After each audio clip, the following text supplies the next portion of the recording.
Something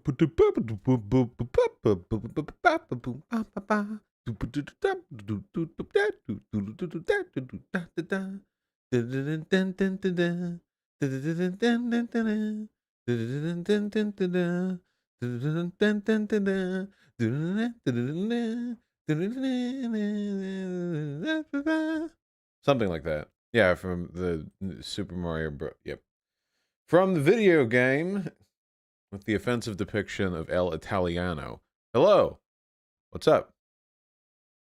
You know, as normie as it is, you cannot deny the Mario series' spectacular music.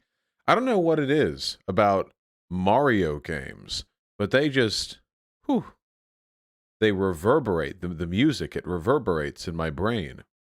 Whew, baby. I think that's New Super Mario Bros. Wii. That song was used in a couple. In a couple ones, yeah. The one that I heard it in was the new Super Mario Bros. The one that was on the DS, I think. That was the one I remember, yeah. How are we doing, people? Come on, how are we doing? What's up?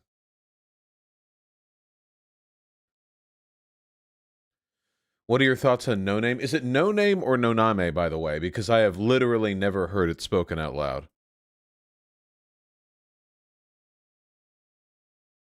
You know?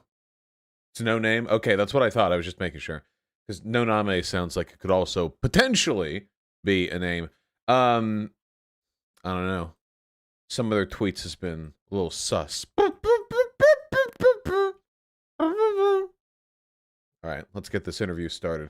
Seriously, though, we got plenty to talk about, but we have an interview scheduled. I love answering questions about myself. The name of good music? Yeah, well, I'm not faulting that, you know. Yeah, I got to talk more woke segregation stuff, maybe. We'll see. All right, let me hop in the server. The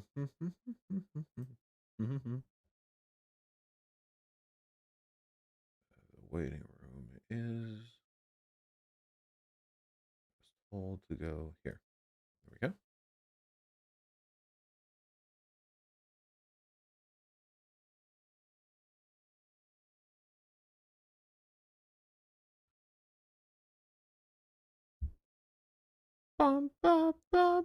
Can you diversify your explanations beyond Jesus Christ and holy shit? I think I also say, oh my god, to be fair.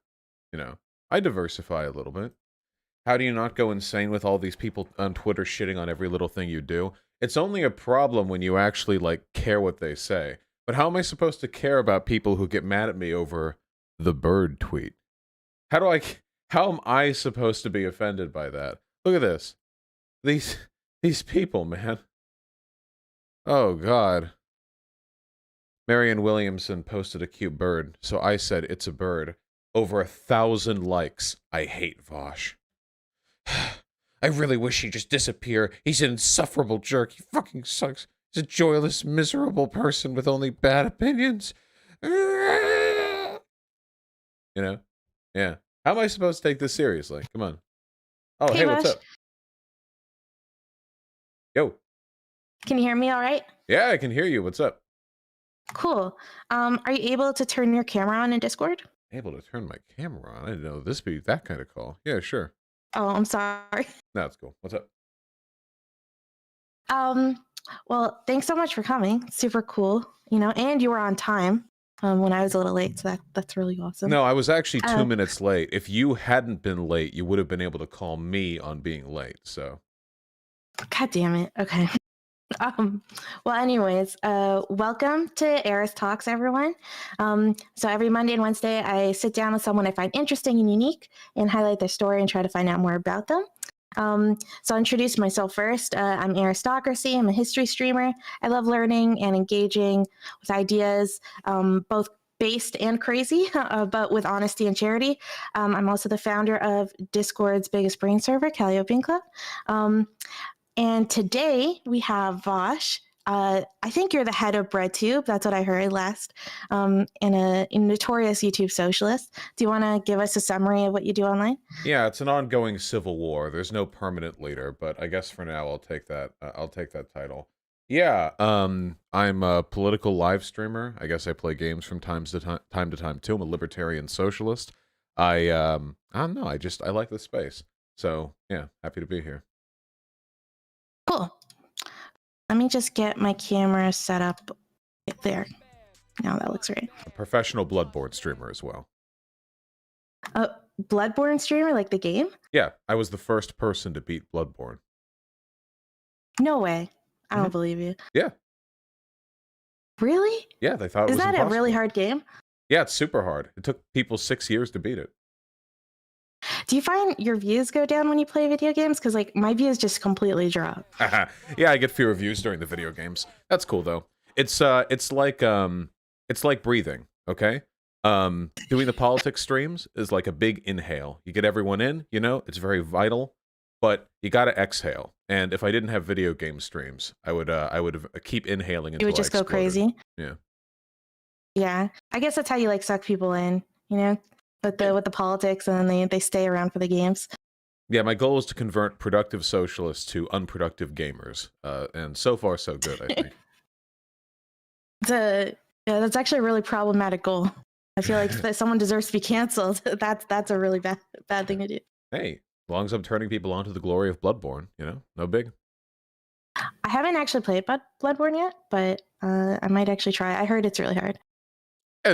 I struggled with it more than I did any other From Software game. Sekiro, the Dark Souls trio, I found easier than Bloodborne. But I bet now that I've beaten Bloodborne, I could go back through it again and just effortlessly breeze through every challenge. It's one of those games that really takes a little bit of cognitive reformatting. But after you get that done, I think that you've pretty much mastered it. You know. That's cool. Maybe I'll give it a try. If by the way, if you guys want to get your questions in, be sure to come to my stream chat and put them in there. I'll do my best to incorporate them. I also want to give a content warning. We will be talking about some challenging issues like sexual harassment, controversial subjects, like all of that stuff. So if that stuff might upset you, probably best to tune out. And also, so Vash, basically tell me a bit about your upbringing. I don't know if you talk about it a lot on stream, but that's what I'm really curious about. Like, what were the specific like challenges that you had with that? I didn't have many challenges with my upbringing. That's the No thing. way. I grew up in Beverly you. Hills. Not like crazy wealthy family, but like good, like solid, you know, like very steady. With two excellent parents, and I went to a phenomenal, you know, set of schools. It's really difficult for me to complain about anything to my upbringing, you know. If there were any troubles that I had with my upbringing, it's that I'm autistic. And I got better at managing that the older that I got. But earlier on, you know, I was a little more, what would you say? Is it ableist for me to say obnoxious? I was a little more obnoxious, ye back. And I had to work through that. But past that, structurally, it was all pretty well and good. I really don't have anything to complain about. But then what are you going to use as an excuse when you get caught doing something really bad? That's always like my go-to. The funny thing is, I feel like a lot of online content creators have rags to riches stories because there's something very democratizing about success online. It's not like owning a bank branch, you know, like you don't need to come from old money to be big online. Pretty much anyone can do it, though obviously having an affinity for technology and a familiarity with internet culture, which is associated with higher income brackets, that helps, but it's still more, you know, more spread out, I think, in terms of the backgrounds of the types of people on here than others. There are a lot of people who have succeeded in spite of challenges they faced early on, and sometimes I look at what they've done and I wonder, if I was put in their situation, would I have been able to do this? And I think, honestly, the answer in many cases is no. I've been extraordinarily lucky. I can't complain about that. Well, it takes a lot of time. Like people just assume that streaming and doing all this content creation, it's just the hours that they see live. But there's like so much work that just goes behind closed doors that people don't. And not everyone has the time to be able to take that risk as well. Oh, sure, yeah. I do a lot of work. Well, the work that I've had to do is scaled proportionally to my size.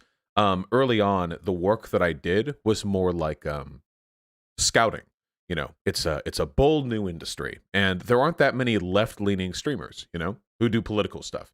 So early on, it was about connections and trying to see which types of behavior do X or Y. And there aren't that many guides, by the way, for getting started with streaming, and a lot of them have contradictory information. Sometimes you'll get recommended brands of technology that work very well for streaming, or there will be extenuating circumstances that won't be accounted for. You have to figure a Mhm. lot of stuff out. And then there's like controlling your community, and it's actually quite a bit to dump on somebody's lap. I think the hardest learning curve comes with the agonizing terror of being known. A lot of people aren't cut out for being under constant public scrutiny, you know? Yep. I actually do want to get to that part. That's like a whole section of the interview that I want to I talk about foreshadowed it. There you later go. on. Yeah, like because I'm facing those weird challenges. Like I'm like a brand new streamer and starting to get to, so I want to get some advice from you in relation to that. But all right, so I was actually really surprised to find out because I've been doing like research. I was trying to do some prep for the stream, and you made it really easy with that YouTube video that you did. Everything I've But been canceled for? yeah, that was a great video. Um, and but something that I found out about you, like, and I mean, I'm sure your fans are all know this already, Mhm. but that you came originally from Destiny's community, which was just for someone who's new to this world. I just thought that was so crazy. Like, what an origin story. Yeah, well, Um, nowadays, if I do this long enough, I'm going to start telling people that he came from my community. Most people won't bother to look it up. So eventually I'll sell people on that. But yeah, I was a prominent chatter in his community for God years. Like I think going back at least 6 years from now, or maybe 5, but I've been watching him even prior to that. And I was like a kind of annoying, but nonetheless right, correct, a feminist oh, of course. mostly. And he had more like libertarian gamer dude bro takes, so we would argue over that. And eventually I guess he moved more over to the left, more over to my side, and then I moved over to the left too, so we ended up being equidistant. But I was liked enough in his community that some people there, they encouraged me to oh, actually, the specific story is this, because people had been saying start a stream, start a stream, start a stream, but I knew how hard streaming was because I'd been watching Destiny Yeah. for a while. I know there's a lot of back end stuff, I know it's complicated. But at one point, this up and coming streamer, this GTA 5 newcomer named Hassan Piker, he saw, this is back when he was friends with Destiny, he saw an old Mhm. video of me arguing with Destiny, like years old, you know, and he thought, oh, this guy's cool, this Irish laddie guy, which was my name back then. So Mhm. he was like, hey, can we have this guy on? I came on the stream, and for some reason, I don't remember the context, but H Bomber Guy was also there. I don't know why both of those things happened at once, but I ended talking to both of them. And afterwards, there was a lot of public support for me to start a stream. And Hassan, of course, is a less left-leaning community, and so they pushed me towards that. And I started, and since then, things have gone pretty well. The initial jump in viewership, I can absolutely and unquestionably attribute to my familiarity in those social circles to begin with. Mhm. You need that early jump. It's incredibly important. But as time has gone on, our circles have drifted farther apart, which is probably best for everyone. Has that been hard at all? Because I've noticed just as I've gone into streaming, there's also been, I don't know, like growing pains, like challenges associated with that. And has that been hard for you, like to potentially lose some of those friendships or those connections over time?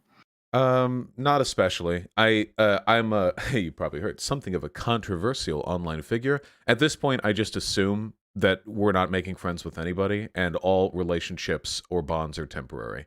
So while initially that was a bit of an issue, at this point, does it sound like edgy anime not like bullshit to say I'm numb to it? I just at this point I've tried to avoid um taking anything for granted in that regard. No, it's not edgy. I feel like it's just a normal coping mechanism when something happens to you over and over I'm again. like Just Sasuke, from Naruto. yeah. Yeah.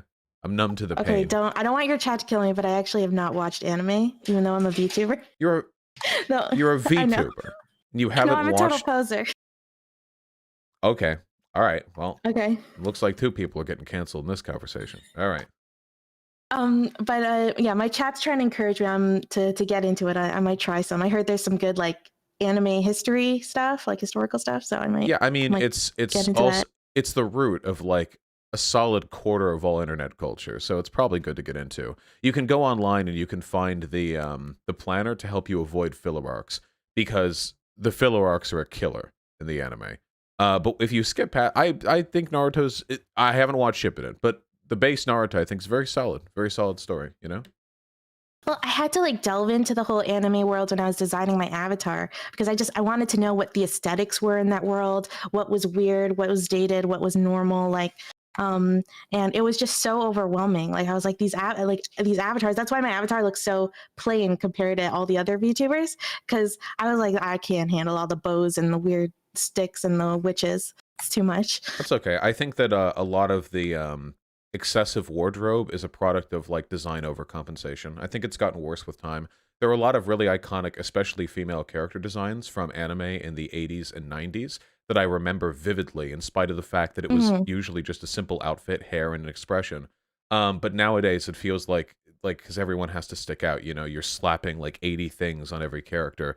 And I think a lot of that is because many studios are unwilling to move away from like the default anime face because it's tried, Yeah. true, tested, and there are a lot of art tools that allow it to be drawn very effectively and easily, you know? Yeah, no, that's totally true. Um, I kind of want to get into back into the Dusty stuff. So um how did you go from just people telling you to start streaming versus you actually being like, okay, I'm actually going to try this out. Like Well, I'm actually going to do it. I didn't have much money at the time because I had just graduated from university and I was having a lot of trouble finding a job. I was up in Humboldt State University up in the Pacific Northwest, Northern California, which is, by the way, a beautiful, beautiful part of the world. Maybe the most beautiful place I've ever been in my life.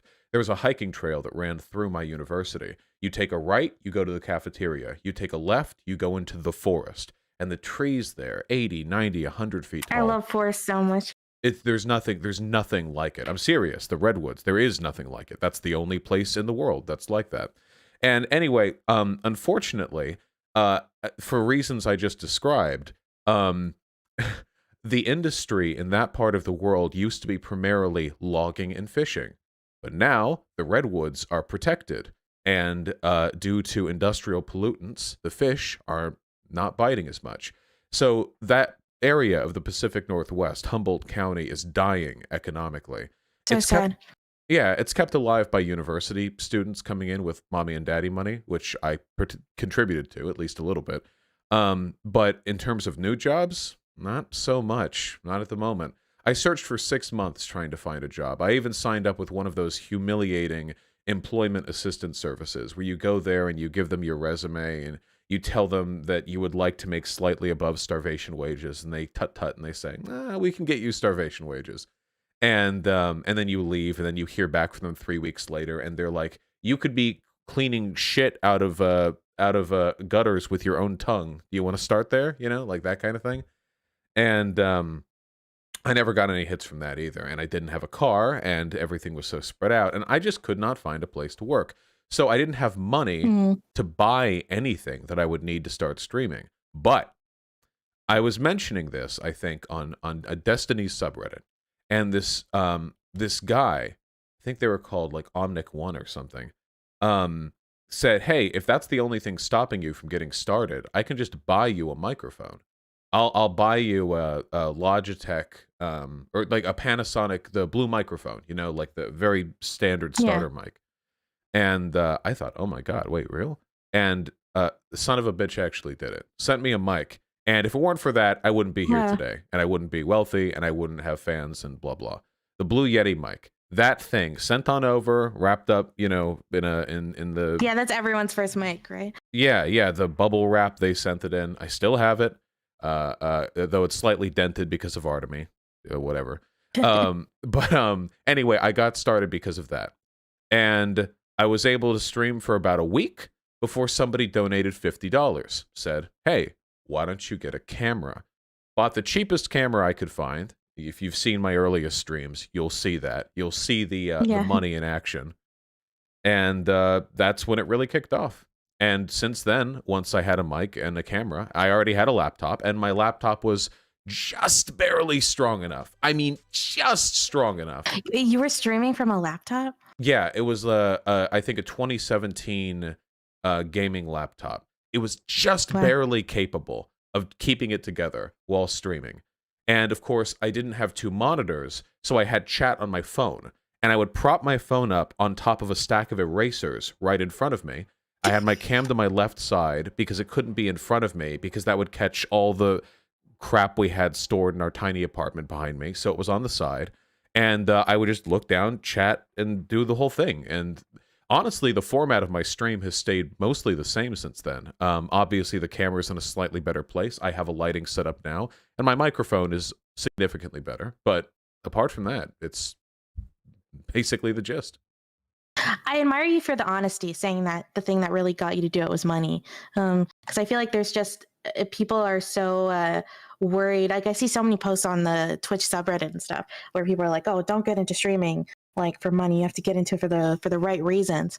But it's like you've got to be in a really uniquely privileged situation, like where you can spend all that time and not be able to put not like and you're not getting anything to be able to put food on your table. Well, I wanted to stream anyway. I was the idea of being a streamer is something that I had idolized for a long time. Anybody who's watched me can probably tell. But obviously, if I'm going to do that, I need to be compensated for my work. Because otherwise, I was spending all my day job hunting. It's A or B. I have to. Something has to be paying for the groceries. And I could hit up my parents more. That's entirely possible. And if it had come down to it, I probably would have had to have moved back to Beverly Hills and gotten some minimum wage job in the neighborhood and blah, blah, blah. But thankfully, it didn't come to that. Within probably a couple months of financial self-destruction, I was able to get that initial investment. I just wasn't willing to spend $150 on the mic myself because that was a long shot. I mean, making it as a streamer and making it profitable fast enough for me to not have to move back in with my parents, that was a minimal shot. Like very, very, at $150, that's like 4 weeks of groceries if you look for sales and eat a lot of rice and beans. Oh, no way. Yeah. So I'm really happy that things ended up working out. That's awesome. Chad Logic, thank you so much for that raid, by the way. You guys should check him out. Really great streamer. Also, I don't know if technically a VTuber, but doesn't have his camera on. So actually, speaking of that, have you ever thought of creating like a VTube character now that it's so trendy? I've thought about it a little bit, yeah. I've thought about it. I mean, wouldn't the easy one just be for me to get Conti from Fully Cooley or something like that? You know, like just the TV head? I don't know how far I can push that logo before we start to run into copyright issues. But yeah, I feel like we could do something cute there. Or Voshfield, my Garfield persona. That's also an option. That would actually be really cool. Yeah. So back to Destiny, this might be weird to say, but would you consider him like a competitor? No, or is that like the wrong word to use? I can't in fairness say that because if he's a competitor, the existence of his community has been unbelievably charitable to mine. At this point, I don't think we fight over the same audience because he is very much stopped flirting with the left, and all I do is flirt with the left. I fuck with the left. So we definitely pull in different directions now. And I think that calling him a competitor would kind of downplay the extent to which I was reliant on support from his community to begin with. So I don't want to appear in that respect like ungrateful or lacking in introspection. We definitely are the only two people of our size who do this thing. And maybe as more people broach into this space at our size, they can be competitors with me or us or both of us. But yeah, at the moment, I don't really see him as a competitor.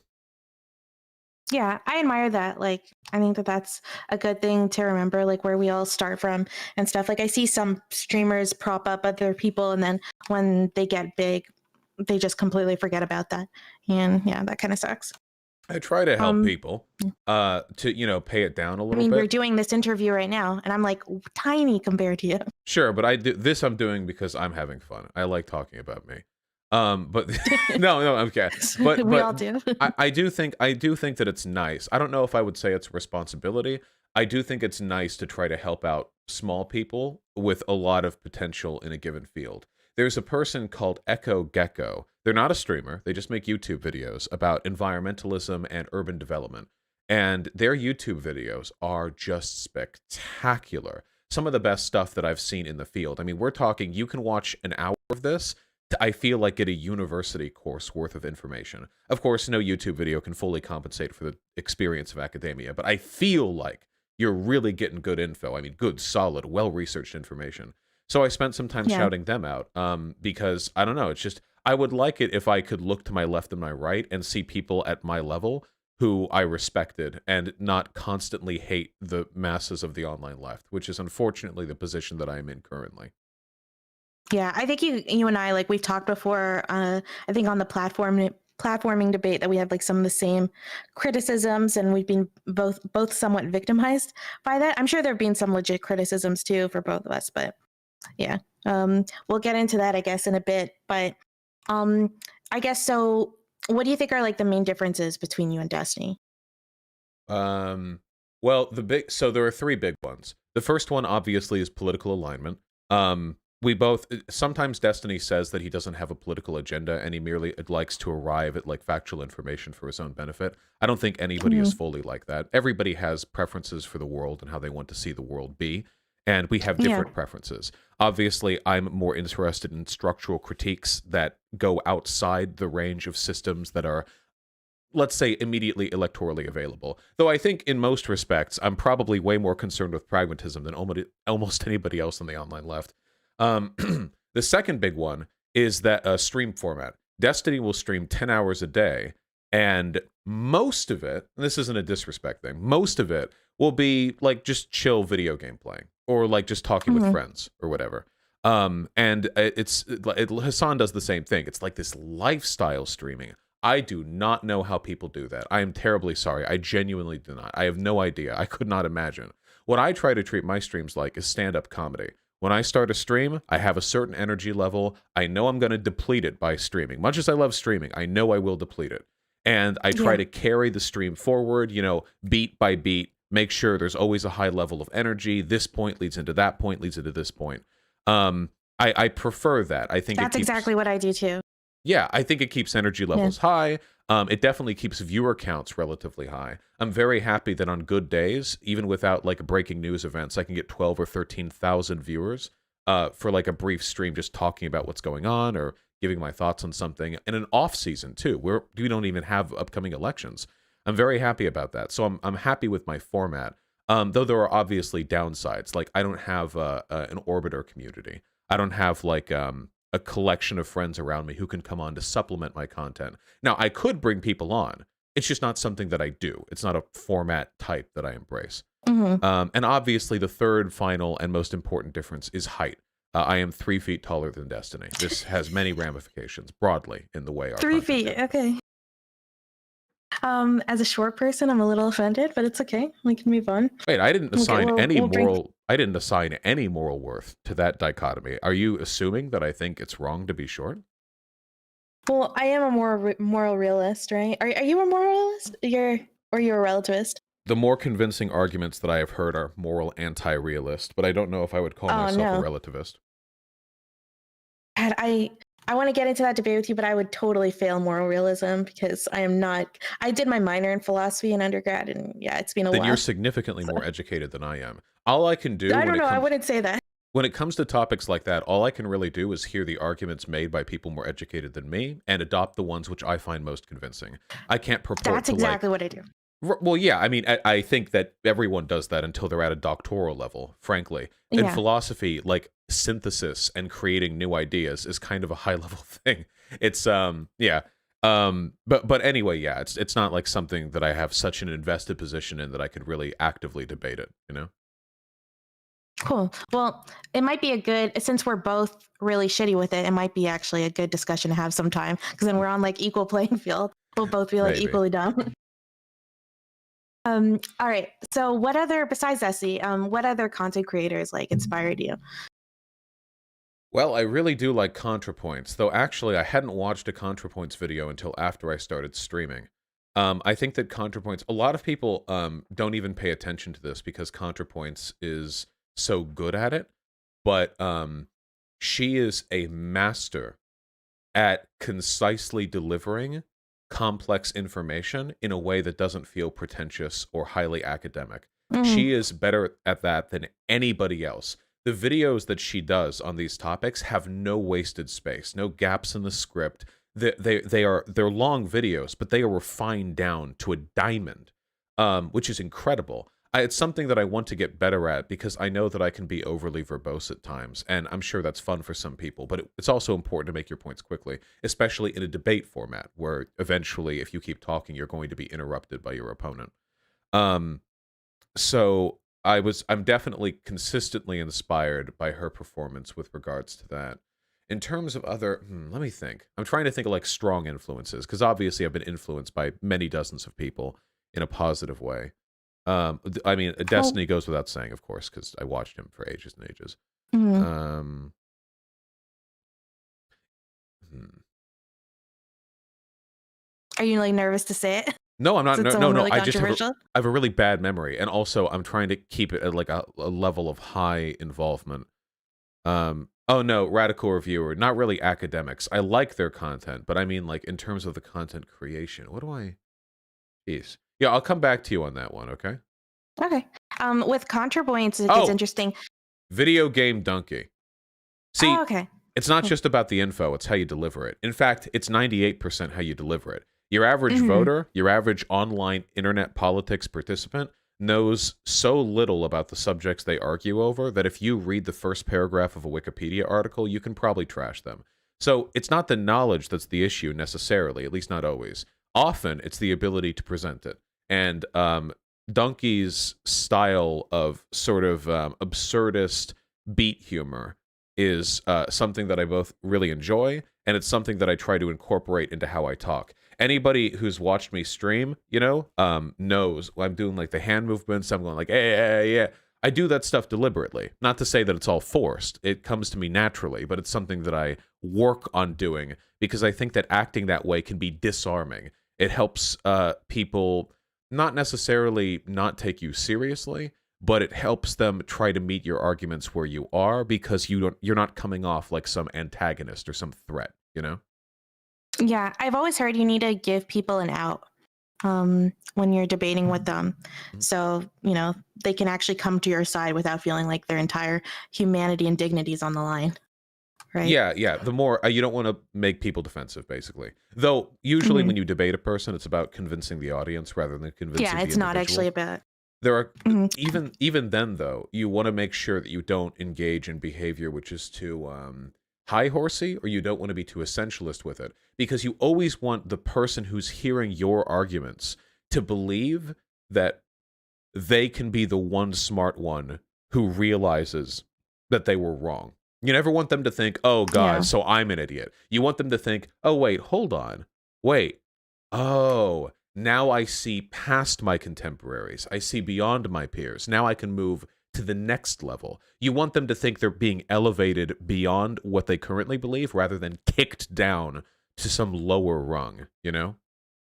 It's one of the biggest challenges I've had from going from like the platform of Discord to Twitch, because there's some similarities, but one of the biggest differences is that like in Discord, it's debating feels much more like you're trying to convince your opponent.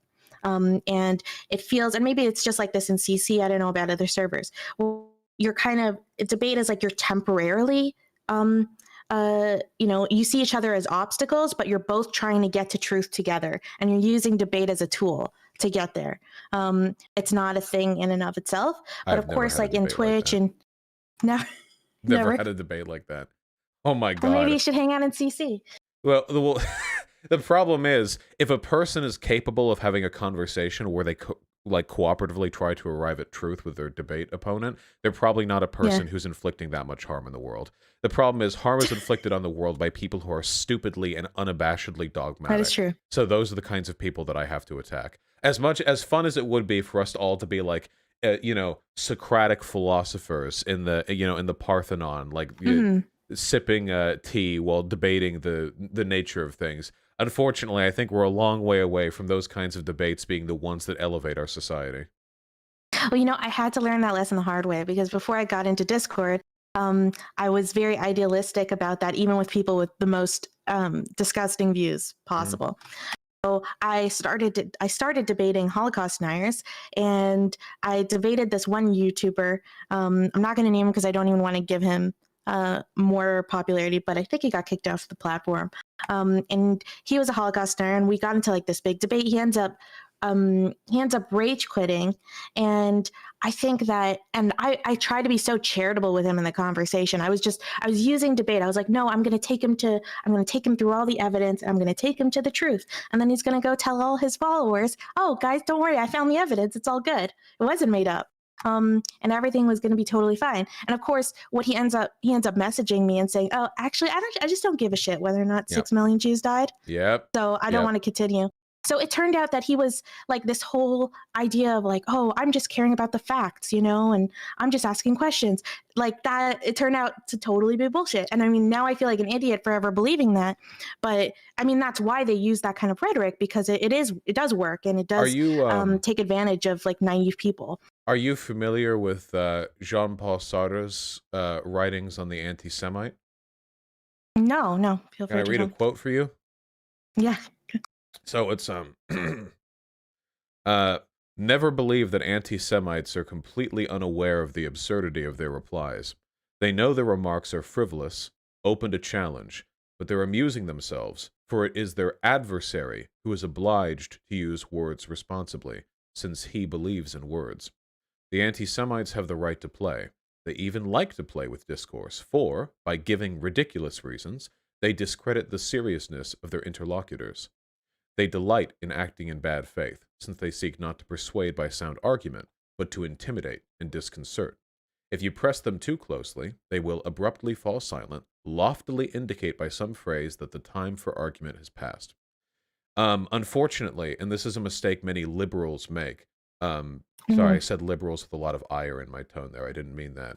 An unfortunate mistake which is often made is the belief that everybody believes in rationality. But that's not true. There are people for which irrationality is the mantra by which they live their lives. They have very strong emotional beliefs on certain issues, and they do not care whether or not reality agrees or disagrees with it. Not because they don't care whether they're right or wrong, but because they don't believe in right or wrong, both epistemically and morally. They only believe in power. And I feel like Nazis pretty squarely fall in that camp. When I debate Nazis, I'm very rarely looking to persuade their audience by debunking their points. It's usually about making them feel humiliated. The debunking isn't about showing them the truth, it's about making them feel weak. Because in those moments of weakness to their audience, those content creators look a hell of a lot less appealing than they did a moment ago. This is the reason why all those fine... Like you're taking away their power. Exactly. Those identitarians out there don't like debating me no more, except for the randos who email me. It's because they know that's what happens. You're made to look like a fool, and it opens your audience up to the possibility that, hey, maybe this strong man I've been following isn't so all-knowing. That's the goal. So, it's interesting that you brought up anti-Semitism, right? Because I feel like you've gotten both criticism relating to that, particularly with your, I guess, like the thing that got you banned on Twitch, like the thing about Israel.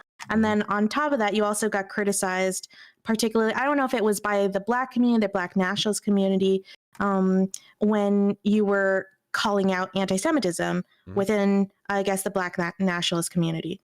So why do you think the left is so rarely critical of, I guess, that kind of anti-Semitism? It's not that the left isn't critical of anti-Semitism, it's that the majority of the people on the left are socially maladjusted white boys online who are terrified of criticizing a minority group because they know it can be used against them for liberal idpol reasons. I'm sorry, but that's the reason why. There are plenty of black people out there that are scum of the earth, anti-Semite, racist pieces of shit. There are plenty of them out there because black people are people and people suck pretty often. But unfortunately, those groups have the opportunity to weaponize their identity to avoid criticism.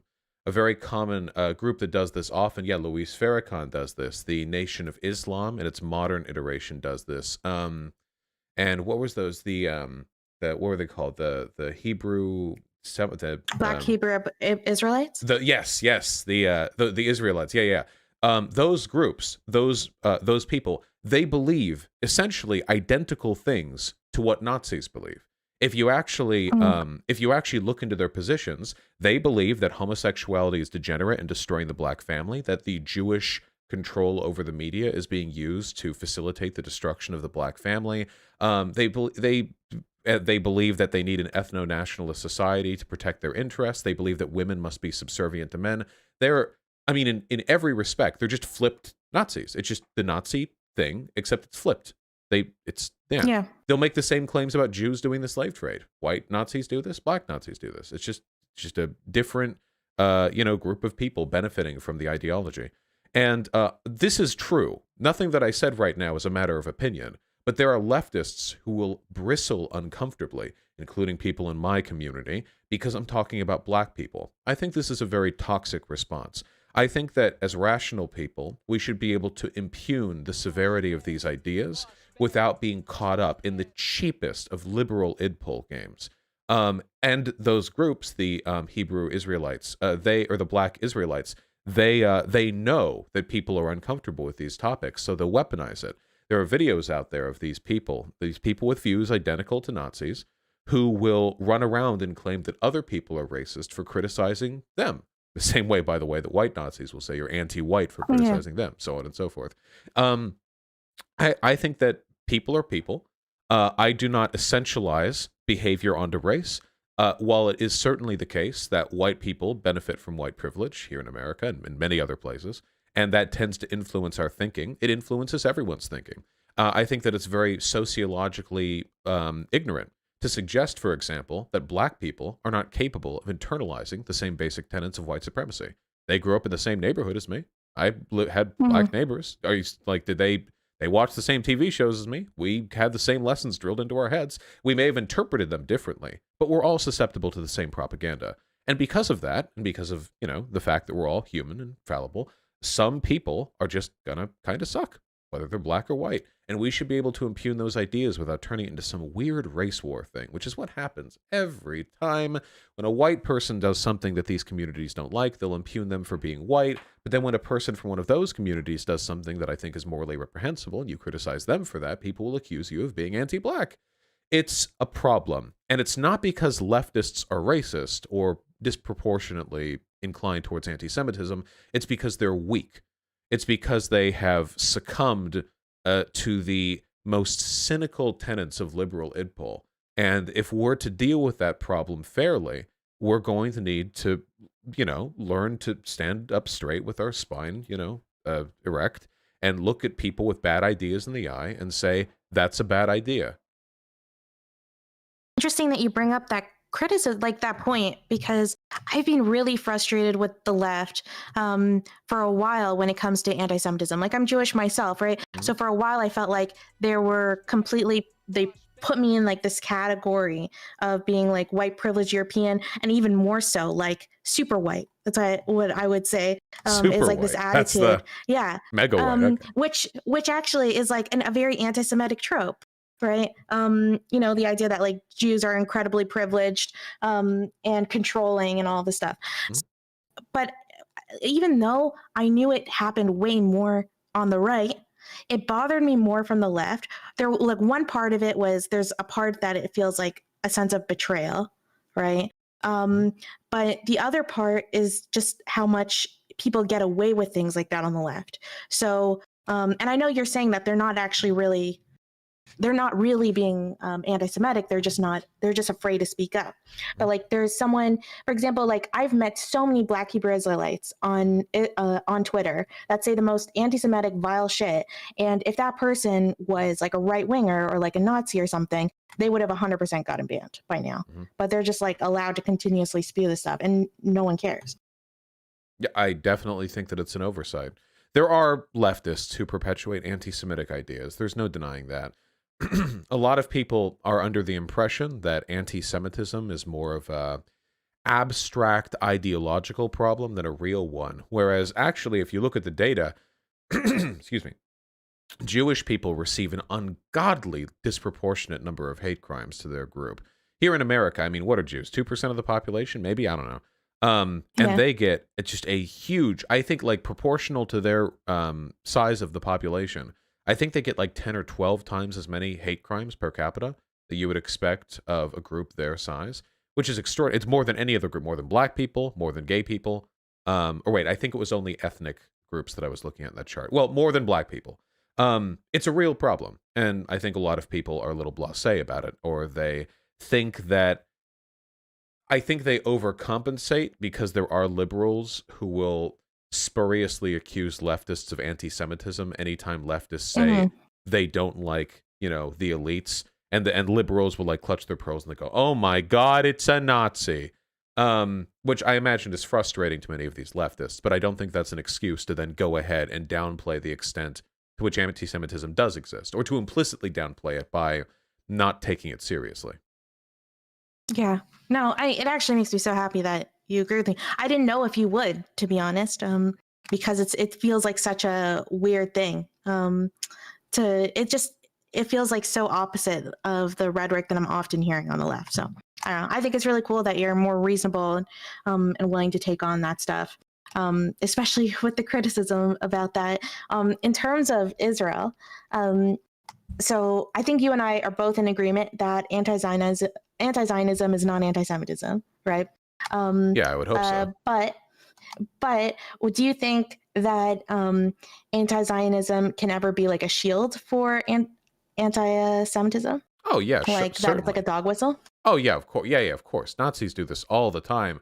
They'll be like, and the Israel is controlling America. APAC is like, yeah, and it's just the Jewish question instead of just saying Jews, they'll say Israel. Yeah, I Yeah. think if a person is to make good faith critiques of Israel, I think that there is a burden we need to place on ourselves to speak responsibly. I think it's very easy to do Yes. that. Yes. I haven't always Exactly. spoken responsibly in the past, but principally, I do believe that like it's pretty easy to do conceptually. If you have a criticism of Israel, all you really have to do is point out policies or behaviors that you dislike. If you start going into like the Israeli lobby is controlling America shit, then you've kind of like let's be real. Nobody would ever levy that accusation having looked at the data unless they were internalizing at least some anti-Semitic tropes. Because the extent to which Israel influences American foreign policy is 100% in line with pre-existing military and political interests that the American group that the American electorate Mhm. has.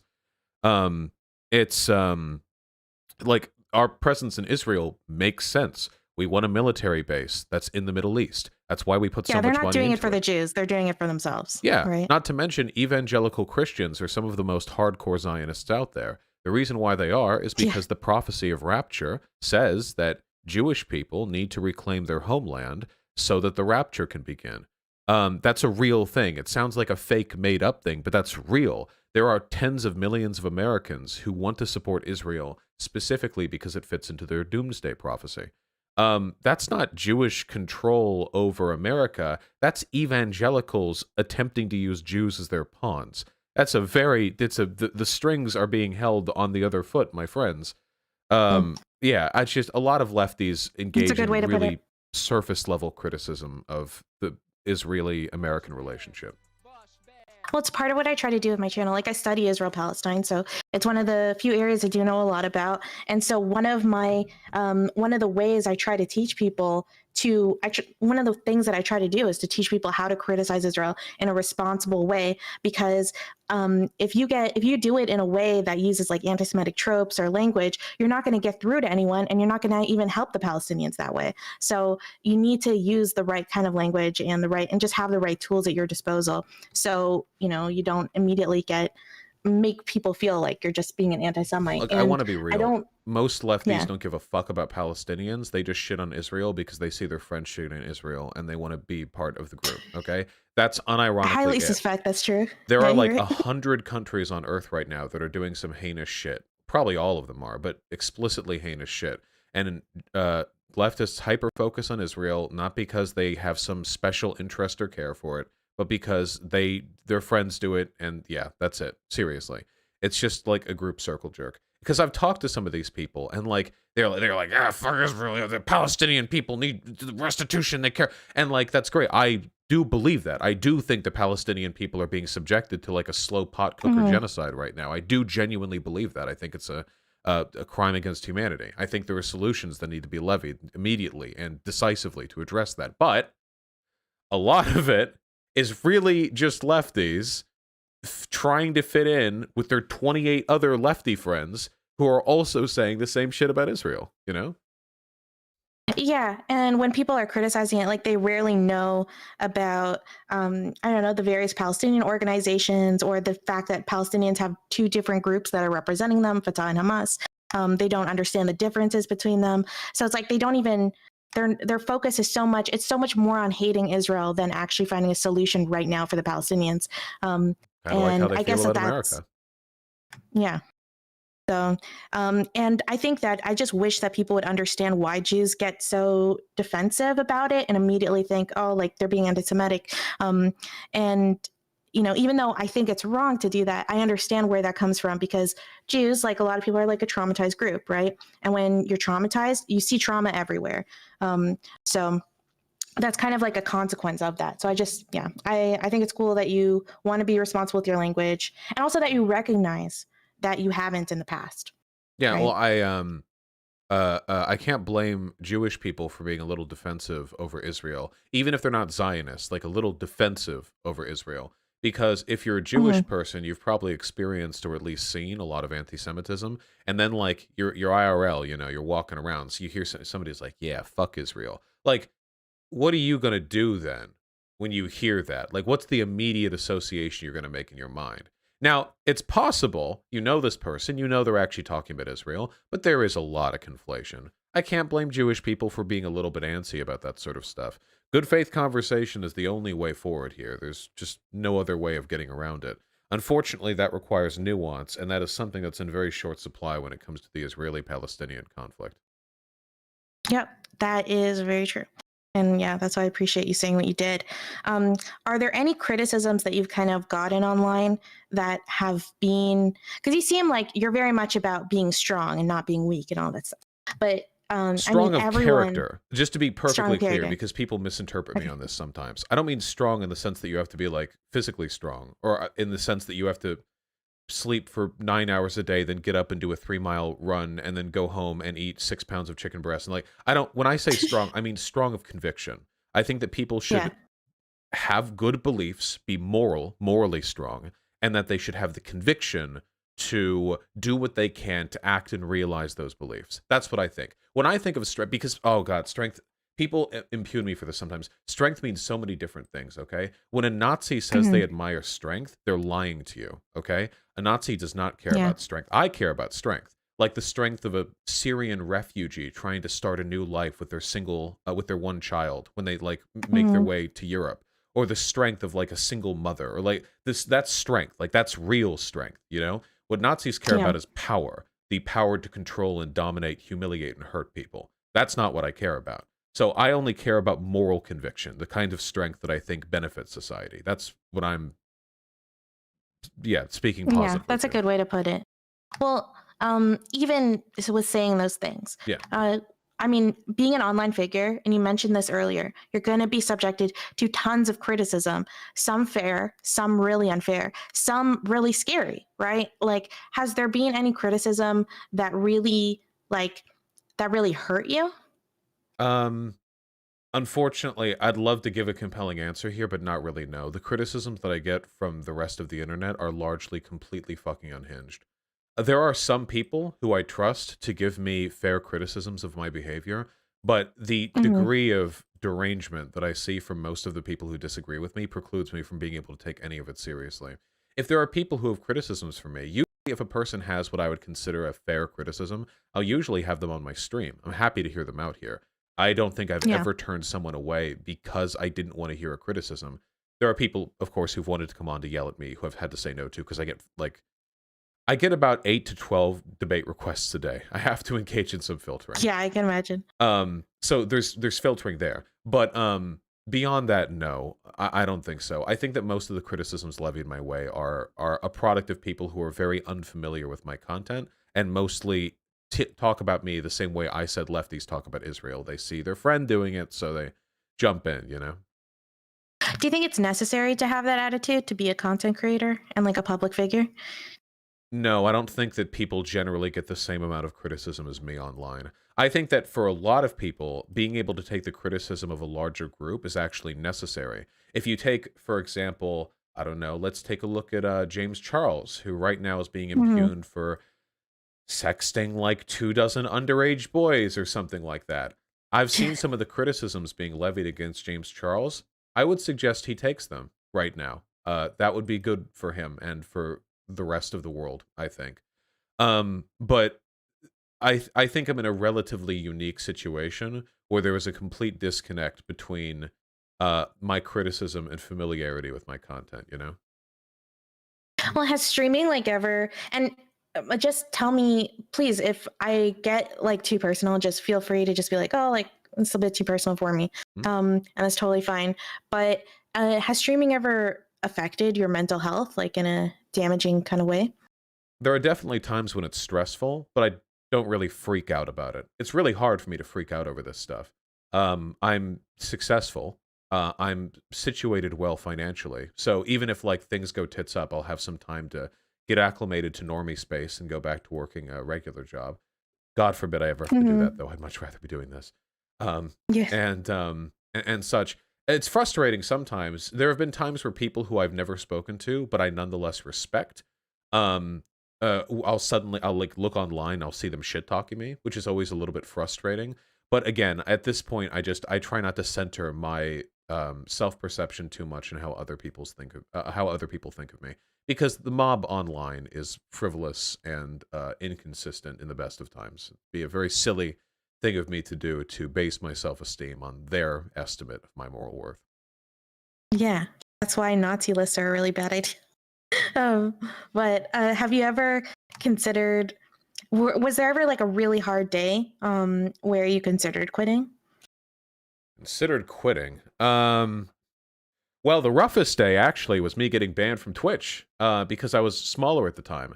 My Hmm. big streams back then were like 300 views, you know, which is, by the way, that's pretty good when you're just getting started, but it's not to the point where you have a solid career set ahead of you. Yeah. But my mods in my community, you know, the people who I trusted a little more, were like, "Hey, next day you're streaming on YouTube. All right, I know you're disheartened, but keep the momentum going. Next day." And it actually ended up working out. That process worked, because if it had been up to me, I would have laid in bed for like a couple days just on my phone. You Yeah, know, I feel like like that's what I would do. yeah. I think one of the things that people really overestimate is the the extent to which the internet remembers things. If you ever feel Hmm. like you're maligned online, if there's a community that dislikes you, or if you fucked up, like legitimately fucked up, and you're getting well-deserved feedback for it, Yeah. just keep moving forward. Listen to what you can, take seriously what you think is worth taking seriously, and keep moving forward. Because the best thing that you can do is to just push right through it. You want all the people who are still on your side to continue to enjoy your content. You don't want them to fall off. You want to just keep moving forward. I think I have an exceptionally supportive community, which is good because I need it, because I have an astonishingly unsupportive, broader online environment. Is that a bit of a, correct me if I'm wrong, but isn't that a bit of a conservative value? Maybe not a conservative in the Republican sense, but the idea of like, being headstrong, steady the course, just keep going, don't complain. Um, that's like a very classic conservative value.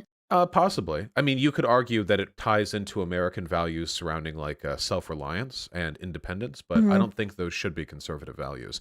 I think that things like discipline, self-reliance, steadfastness are just virtues to humans, and that we should all be able Yeah. to adopt them and use them. I think one of the biggest mistakes that the left has made is that, how do I phrase this appropriately?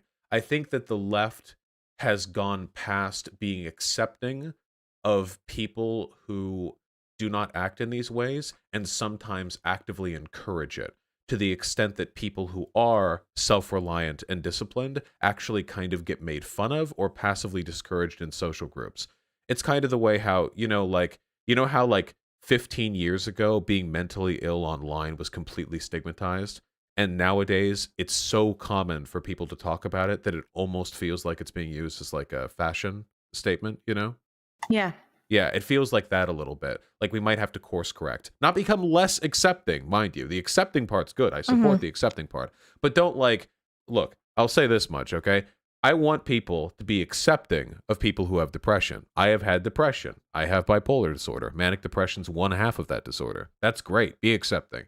Hmm. However, I do not want people to be encouraging of that type of thing because unfortunately, nobody ever got undepressed by people enabling all of their depressive tendencies, habits, and self-perceptions. That is Yeah. not how that works. No, and all the evidence with therapy with this stuff goes against that right now. Like CBT, I don't know if you've ever done like cognitive behavioral I'm therapy, familiar with the but process. yeah, like I used to have social anxiety, and now I can stream on here because of like, and it's basically a really fancy way of saying to confront your fears and and just like in baby steps. So yeah, I don't know, like the attitude of just like accepting everything. Um, it doesn't necessarily apply to a lot of stuff with mental health. Yeah, and just people have a difficulty. Nobody feels valid these days. That's the problem. Nobody feels valid. Everybody Mhm. feels like they need somebody else, or preferably a large group of people, to affirm their identity, which I don't think is good. I think validity should be an internal process. In fact, I think it only can be an internal process. Now, that's not to say that we shouldn't express the sentiment that, say, trans people are valid, because they are. We're pushing back against a broader cultural narrative that they're not valid. Mhm. In that sense, you're fighting against a negative tendency. But on the whole, generally speaking, I think that validity is something that should radiate from within us. And the stuff that we get from the people around us shouldn't be a sense of our identity being valid. It should be companionship and entertainment and friendship and love and so on and so forth. I think those are emotions that are much more steadily received from your social groups than validity.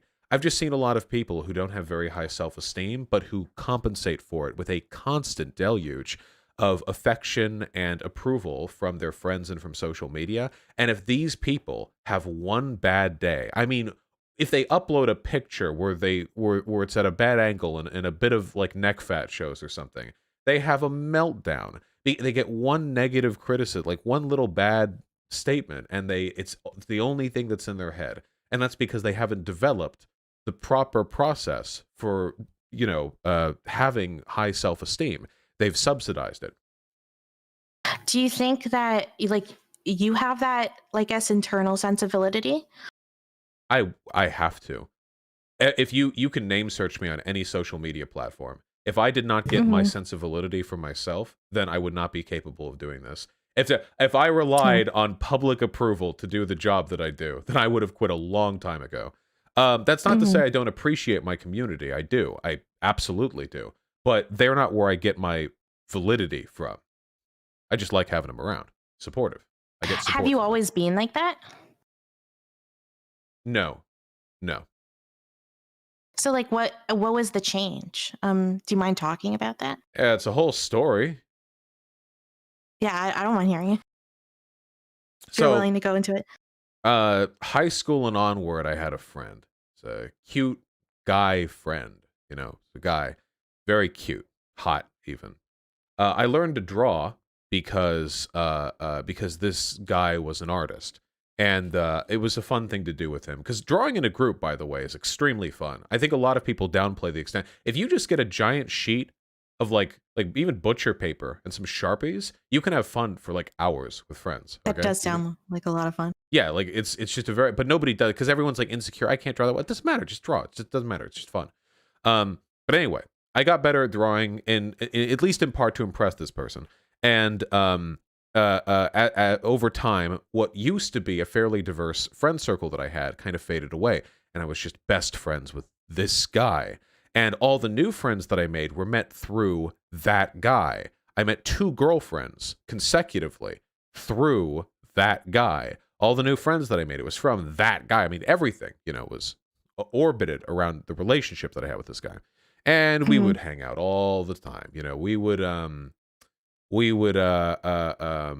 go do archery together. There were free archery lessons in a big park nearby. Very, very nice place. We'd go to that.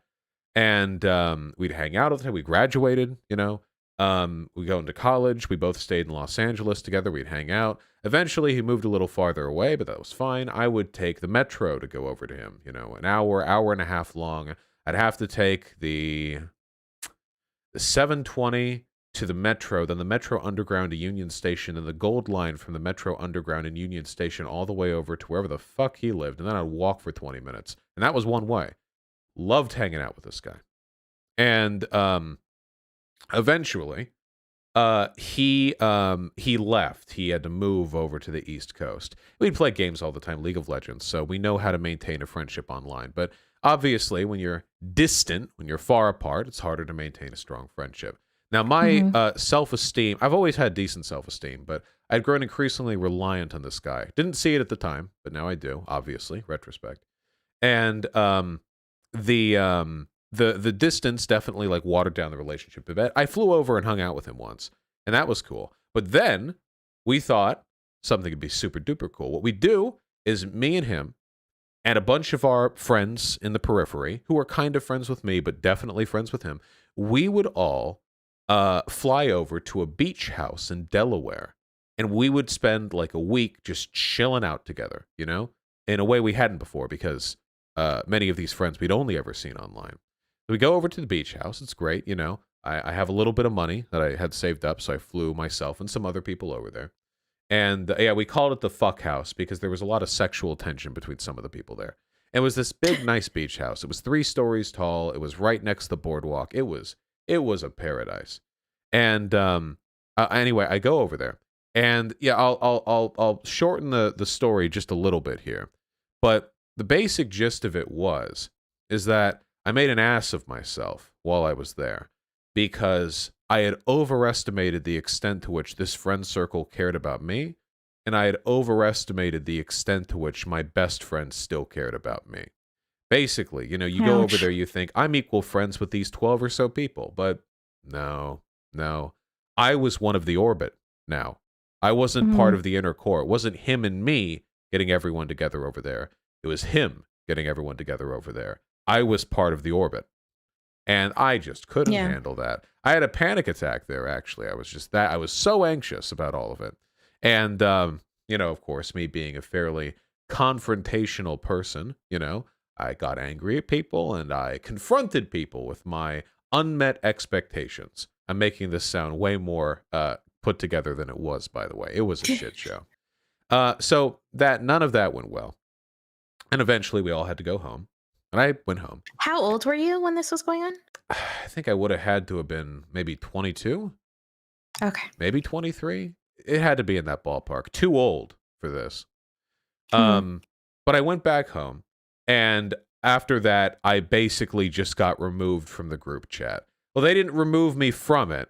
They just made another group chat. And actually, I remember the new group chat they made was on Discord, not Skype. And I was like, what is Discord?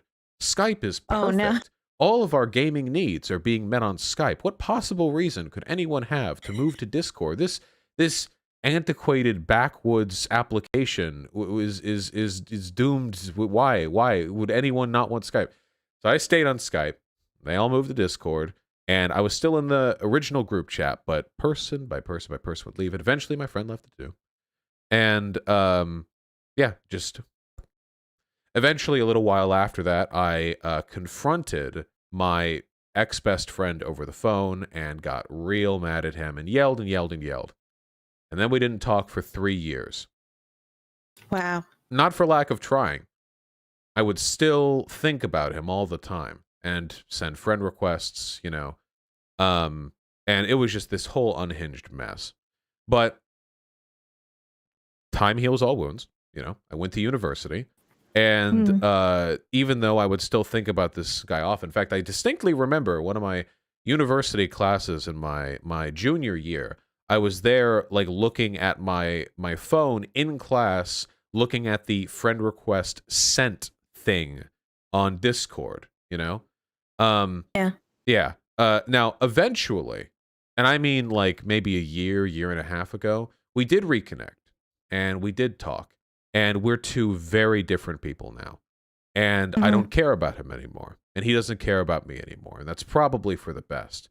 At some point in between me starting university and right now today, I stopped caring. I think the thing that helped was the closure element of having a conversation with him. I met him in LA. We got ramen. Yeah. Very good ramen Oh, together. so you actually saw each other in person after? Yeah, we had the planet, but he moved back to LA eventually, and we saw each other, and it was fine. And the time we hung out, by the way, was fine. It was totally fine. But we weren't like best friends anymore. It wasn't a thing. It wasn't like it was just we were hanging out, catching up, and It was like the epilogue. exactly, it was an epilogue. And I remember he asked me.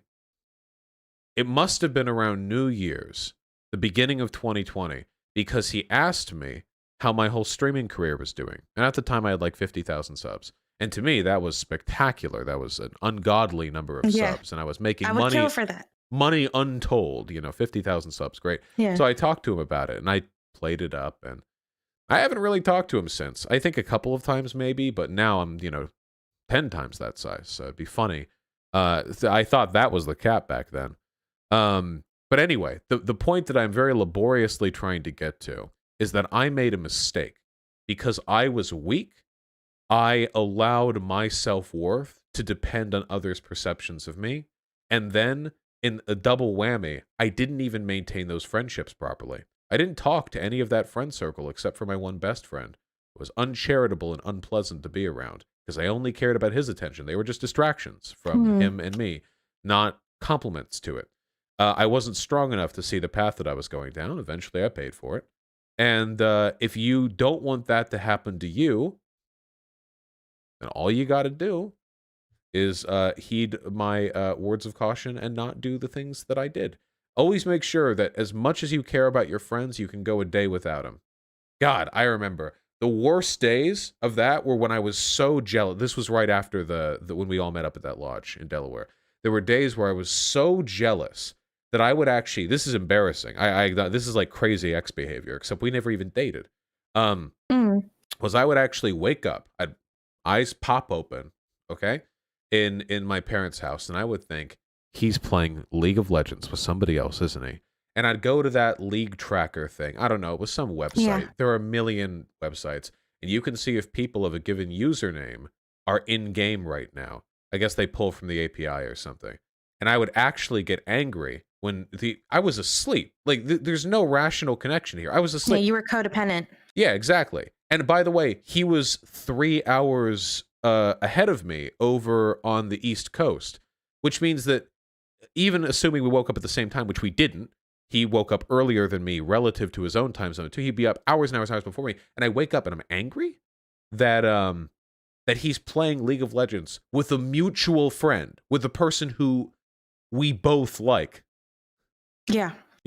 Very, very silly. If you see yourself engaging in that kind of behavior, people, you need to...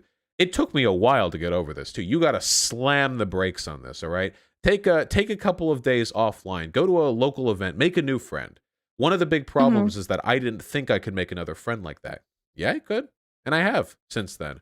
I did it. I've made healthier friends since then. Way healthier friendships. When you're in that world, it's so hard to imagine. It's like when you're dating someone, like it's so hard to imagine meeting someone as cool. Like you can't really imagine like the people that you're going to meet. Yeah, exactly. Now, I'm not levying any blame at that guy, by the way, because he was so normally the story would be he made me feel like there was no one else who would be as good of a friend to me as him. That never happened at all. Yeah. He was always encouraging me to go and make other friends. He was good.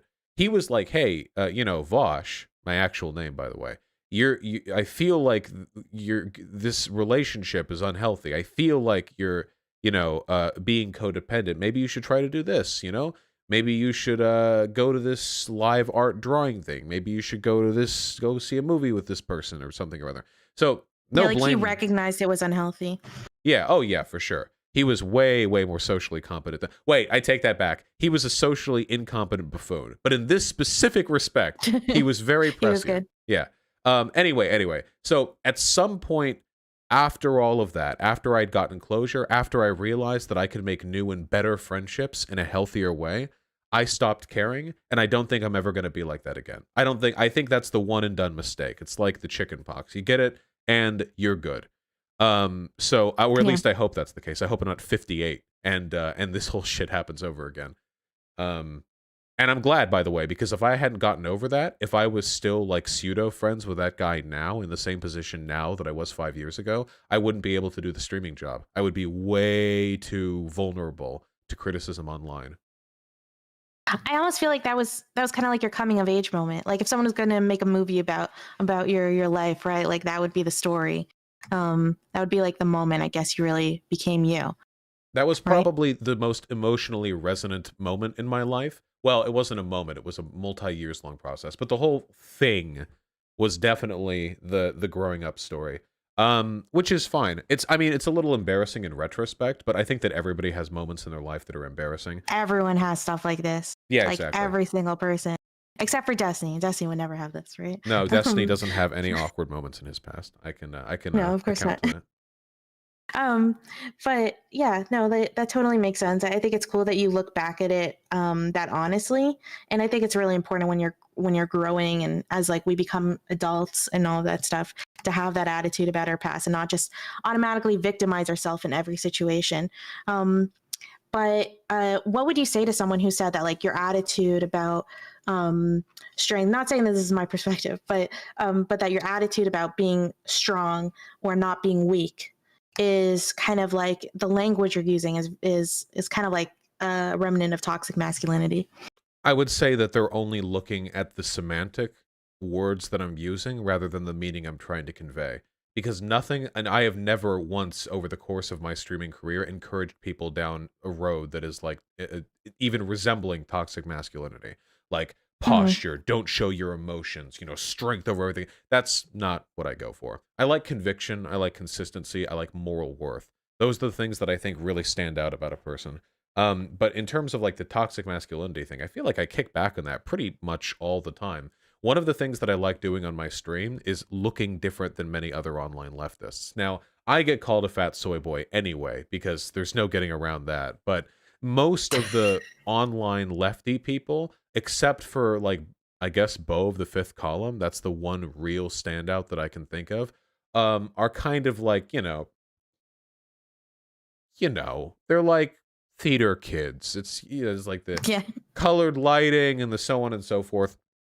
Whereas I'm loud, vacuous, boorish, aggressive. and you've got like a Viking kind of look, right? Yeah, and I work out. I'm loud. I feel like I project masculinity more than most people do in this space. And funnily enough, Abigail Thorne recognized this in her coming out video, where she was like, "Oh, and I get messages from people, and they're saying, oh, you're like my lefty masculine icon." And Abigail was like, "Sorry. Whoop, nope. Hey, well, that was Oops. fun. Well, it lasted." So I Was that feel video not like the best thing ever? it was a great. That coming out video?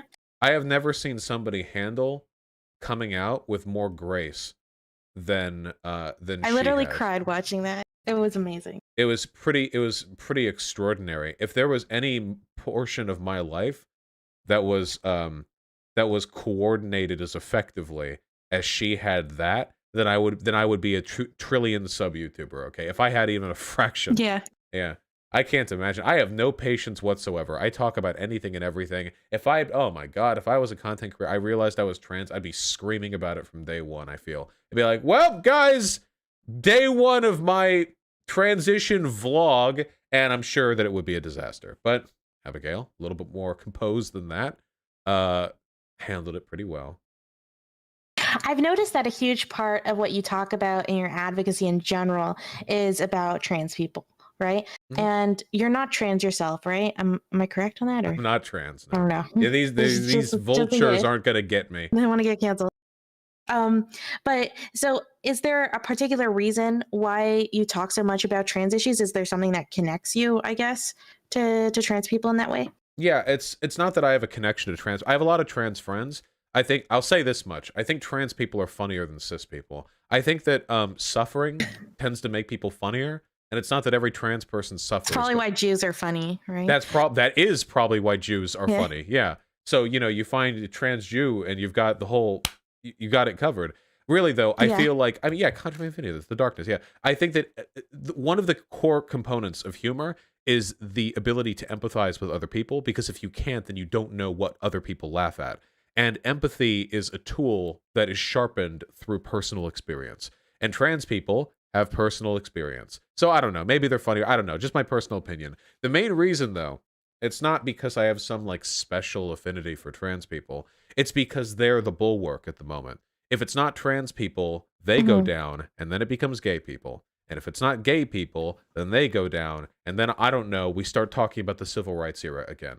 The Yeah. discourse around social progressivism will always hyperfixate on the most socially aberrant group at this moment. And if you can defend that group, then you defend by proxy every group that came before them. If you like, there was never in America where trans rights are upheld but gay marriage is revoked. That can't happen. It's not possible. You have to go through one, then the other. There's no way to get around that. So if you Mhm. defend the line, if you hold the line, then you don't have to worry as much about the groups before them. Yep. No, I think that that's very true. Do you mind if we get into some of your controversies? Oh, sure. I Like, love my controversy. I feel like they're half of yeah, what I sure. talk about. Um, well, all right. I had to do all this research because I actually knew nothing about your controversies beforehand. So I had to do That's a heartening. ton of research, right? Mhm. Um, and so number one, I guess, is on the list is that the list Mhm. is The you archive, were yes, the litany, the the book. archive. Um, so you were accused of a sexual harassment, right? Mhm. Um, so like, could you tell us a bit about what happened with that? Because not everyone knows. I know you probably like, oh, I've talked about this so much, but No, it's not cool. everyone knows. At this point, it's all been like it's been said so much that it's just so Yeah. basically like for three 3.5 years ago, I was a non-content creator, and I was on Destiny's server, and I was talking around there. I made a friend. That friend I'm not even gonna name names. I made a friend, okay, a lady friend, and we were friends. This was early university, I think. So what would that have been like? Three. It feels like 3.5 years ago is an acceptable time frame to put this in, and Hmm. anyway, this what I'm gonna say here is going to feel like an excuse. It's not, okay? I want to make that perfectly clear. This doesn't absolve my behavior in the slightest. But the time period when this took place was the time period right before, or sorry, right after everything that I just talked to you about with my friend from high school. So I Yeah. was not in a great mood, to put it very lightly, and I was very insecure about my ability to make new friends. So Hmm. so anyway, I was with this friend that I made was just excessively and cringely and flippantly sexual um when talking to her, and to an extent which I think undeniably constitutes harassment. And Yeah. the logs are all out there, and it was bad behavior, and there's really no getting around that. And after some time of that, for reasons which actually were unrelated to that behavior, we stopped talking. I think we had a disagreement over like what feminism meant or something like that. I don't actually remember the specifics. But sometime after that, we stopped talking to each other and we stopped being friends. And then life moved on. I forgot about that, I guess. And I started to be a content creator, started live streaming. And the person Yeah. with whom I was previously friends still didn't like me. I think that's a charitable assessment of her position on me, and Hmm. tried to essentially get me canceled by having those messages like sent to Destiny, and then Destiny did a big stream going over them, which made me look bad. Which because they were bad. It's funny how that happens. And yeah, the fallout from that has been known henceforth forevermore. But that's basically the gist of it. It's been a while though. There might be some details that I'm forgetting, but I think that's about the gist of it. Did you ever like apologize to that person for like all that stuff? Well, I eventually did write out the legacy of this is a bit complicated.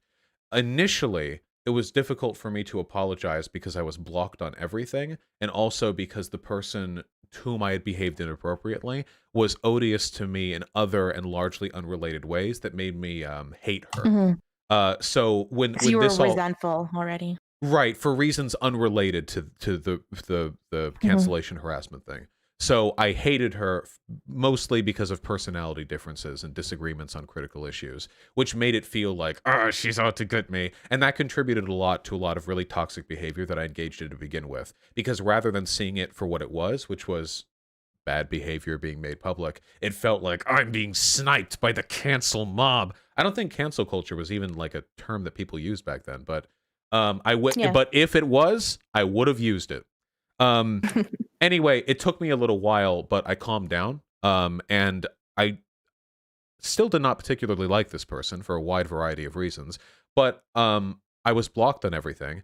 And they put out a list, or she put out a list where she said she would like only accept an apology if I like donated $10,000 to a charity or and like deleted something. There was some list that got put out, which was very, very silly. Like she would only accept an apology if I acceded to some ridiculous set of demands. And I think she asked me to contribute an amount of money that exceeded the contents of my bank account. So we're not doing that. Eventually, I wrote out a big thing where I explained the totality of the situation, and at the end, I do levy an apology directly to her, which I'm All right, sure that's she's good. read. I have never gotten a response to that. I imagine she still dislikes me. I still dislike her, but the apology that I wrote there is completely sincere. Yeah, like that's such a tough situation where, especially when you've ended a friendship and there's probably stuff that you've done wrong, but like there's this defensive thing that just happens to all of us where all we can think of is how we've been wronged in those like particular incidents and stuff. So like, how would you encourage someone in the like, because I'm sure we've all done shitty things in the past. So how would you encourage someone or give advice to them about how to prevent your mistake in the future for them?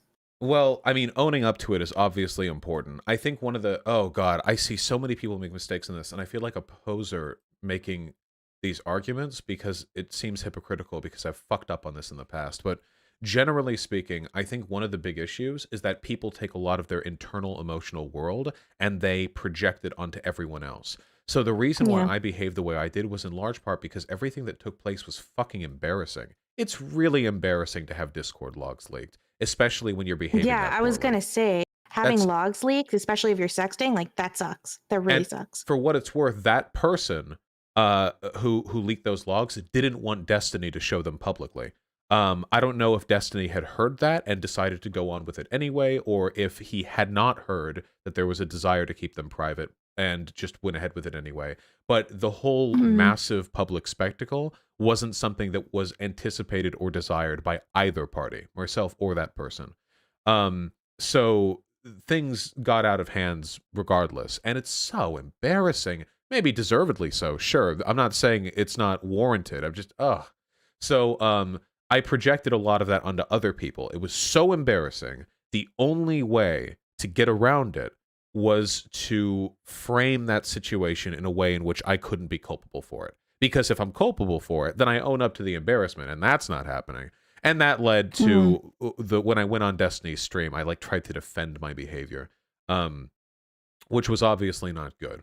So what you need to do when you fuck up, like actual fuck up, because most of my controversies are me being right and other people being mad at me. Okay, that's like 98% of it. Not Yeah. always the case, as you know, as we are here. But if you actually do fuck up, you really have to take a deep breath, like a super, super deep breath, and you have to talk to some people around you, okay?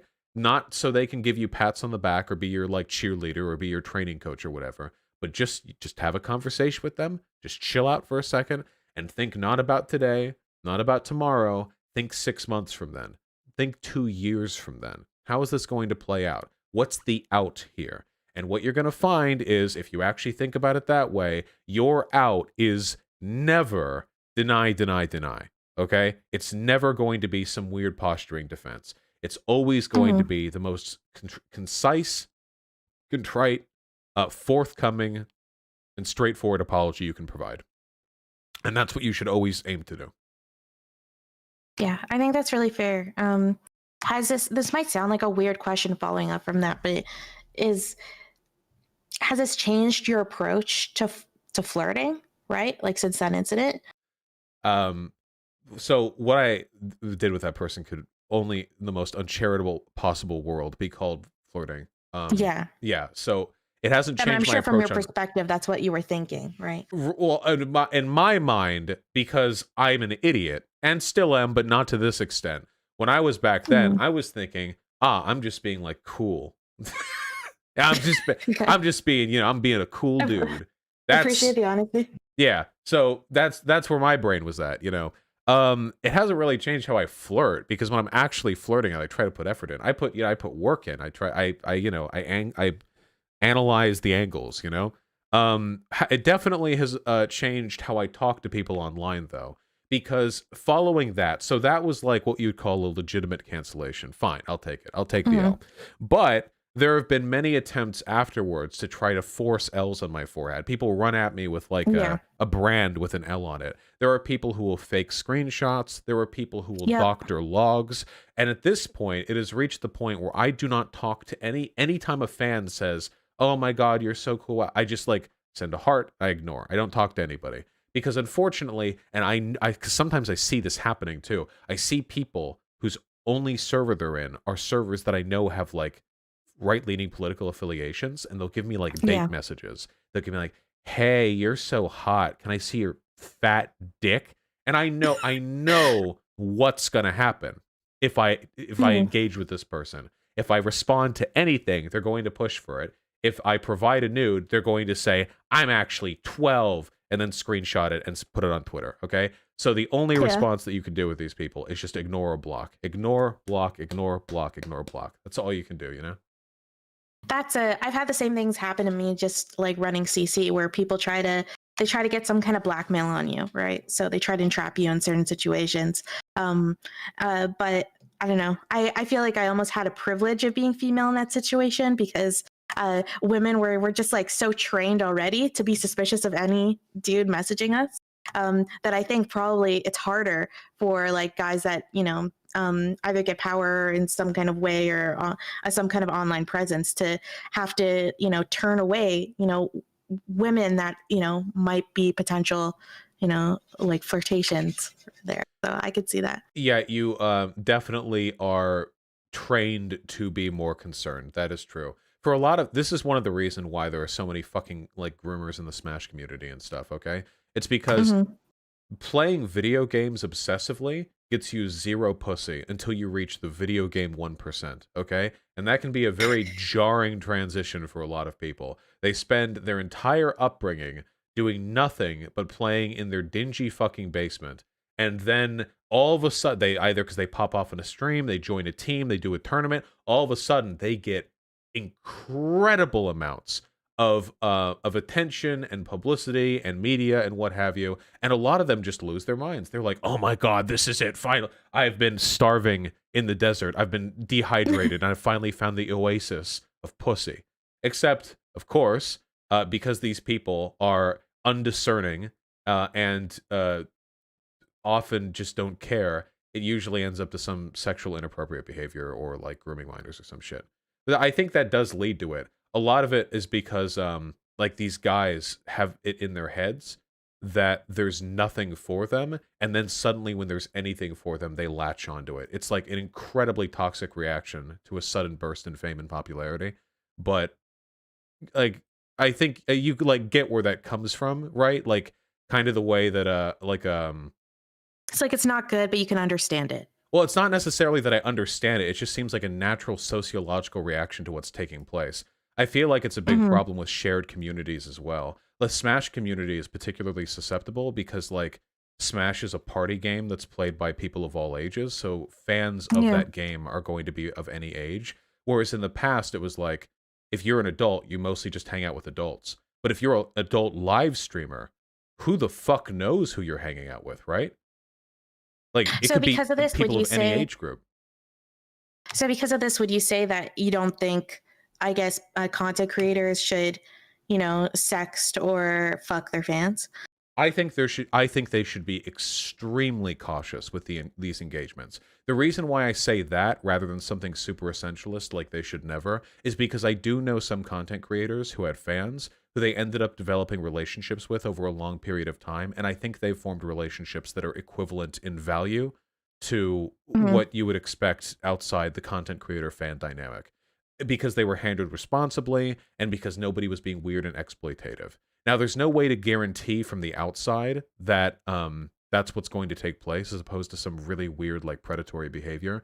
So the only thing that I would suggest is that if you're in that position, just be unbelievably fucking careful and, like, real, like, I don't know, if you go to a con and you if you go to a con, okay, like a like Anime Expo, okay, and you got your soda cup, you know, and you're running to go to a smash tourney or whatever, and you run into somebody, okay, the soda cup goes everywhere, and they're like, oh my god, and you look at them and it turns out it's meant to be, and they're like, oh my god, are you Smash Player 88? And you're like, yeah, and they're like, oh my god, I'm such a fan. Do you want to, like, go get another soda with me? I don't know. I can't. I just, if love finds a way, love finds a way. But just be careful with it, okay? Yeah. You know? Yeah, I always say that it's like it's generally a bad idea. To me, it's just like the cards are not in your favor in that situation. But there can be other things that can weigh it. You know? Yeah, like it's like dating a another coworker. You know? Like, there are a lot Yeah. of bumps that can happen there. If you're super careful, you can make it work. 99% of the time, there's going to be an issue. But if you can make it work, if you're both very careful and diligent, then, like, okay, I'm not going to find a person who's been dating their coworker for 2 years and then try to, like, beat them both to death because they broke a rule or something. You So that being said, like, has it? I think you're in a poly relationship right now, right? Am I correct? Which it's a open relationship, but it's COVID, so we're Open. not doing anything. Okay. So, but does it like make has you like getting a large platform, I guess, and Mhm. being a big content creator now, has that made flirting and meeting people like harder or easier by consequence? It hasn't affected it. I didn't have a problem with any of this beforehand, and once COVID's done, I still won't have a problem with it. So I wasn't, like, waiting hand and foot on the YouTube dividend to pay out in pussy, you know? Mhm. So I'll be fine. Um, but I can understand, like, how it could be frustrating for some people to get, like, messages, the kinds that I do, and have to just ignore stuff like that. Unfortunately, that's just one of the trials and tribulations of being a content creator. You know, it's like James Charles. I mentioned this earlier, but James Charles probably gets a lot of flirty DMs from underage guys. I'm sorry, James Charles, but you make $3 quintillion every single day, and you're one of the most well-known makeup figures on earth. This just ignoring those messages. It's just going to have to be that's It's that's one of the just prices you pay. the price of entry. Exactly. That's You're just going to have Yeah. to leave that on the table. I'm sorry. You know, if you want, you could retire and be worth an infinite amount of money and not have to deal with that. You know, just that's also an option. Yeah, that's true. So like how do content creators in general, right? Um how are they supposed to meet people in a responsible way then? Because like they still need to get relationships and sex and all that stuff. You mean like regular people, or like if it's a fan? Because if it's regular people, you can Just go out to anyone. outings, and I mean, you can use dating apps, you can go out to outings, you can go to nobody goes to bars anymore, but if you're a content creator and you're a large content creator, you probably make enough money that you're going to have options to meet people that wouldn't be accessible to a lot of other people. But find things in your area that are, like, in alignment with your interests, you know? If you're a large content creator, you probably live in a big city. That's probably the case. Just from the way these demographic things trend out. If you live in Los Angeles or whatever, you are surrounded at all times with day after day after day meetups and hangouts and events and niche group activities that are oriented around your interests. For me, for example, they could have anything to do with art, painting, hiking, exercise, miniatures, Warhammer 40K, card games, video games, and hell, you know what? I used to box. I bet if I spent a couple of months getting back into You shape, used I to could. box? Yeah, for about 8 years. Oh, that's crazy. Could probably get back into that. Probably not going to pick up many chicks at boxing, mind you. Just my experience with the sport. But you know, it's all an option. And if you're a content creator, by the way, you could probably do to go touch some grass anyway. So I was gonna maybe say like, but all these things require going outside, you know. So it's I would rough like some out there. alternatives. Asking for a friend. It's rough out there. Alternatives. I mean, there are always dating apps, right? Can someone who has like a big online presence just go on a dating app? Yeah, Like, sure. are they I not only just gonna get get trolled? Well, It depends on how big you are, right? If you're like Logan Paul, then probably not. No, you're going to get recognized by almost everyone. If you're PewDiePie, then probably not. But at least at 350,000 subs, I'm nowhere near being recognized by like every single in my city. So, that's fine. I do notice though, you can tell who knows me because they super like me on Tinder. That's how I know. I decline every super like because I know it's a fan. Maybe 1 in a million it's somebody who just super liked me because they like my beard texture so much. But if not for that, I Mm-hmm. know it's because they know who I am, and I know that too because their bios always say they're a socialist. So I always swipe left in those. Sorry, no free convos. I have an email. You can get to me there. Okay, so are you saying that my viewers have a chance because they're all monarchists, right? Yeah, Is maybe that you it? have a more ideologically diverse audience. Maybe they can slip one by you. Okay, good to know. Um, so some people feel like some people have felt that you've often argued that you should be free from criticism because of all the good you've contributed to leftist causes. Like, would you agree that you have that sentiment? God, no. No, I've never said I should be free from criticism. I've said I should be free from stupid criticism. That's what I've said, which I do Yeah, believe, that's by the probably way. where it comes from. Um, no, criticism is good. I learn a lot from the process of being criticized. I'm totally fine with that. Do you think that should be taken into account? Like, a consequentialist view of like all the things that you've contributed versus the shitty things you've done? Well, Or do you think that's like an entitled approach? that's the thing. I do believe that, but when it comes to like the content that I do and the good I do, I don't think I do like bad. When it comes to the political advocacy, not to say I've made personal mistakes, cancellations, fuck ups notwithstanding. When it comes to the actual stuff that I do in the online sphere, I think that my existence here is almost uniformly good. I think that I have a lot of controversy, but a lot of it really is just people having no Out here idea and what be it is like, I'm it all saying comes or back to doing. dialogue. Oh, I clicked on the link there, sorry. But the criticism itself isn't the issue. It's not informed criticism.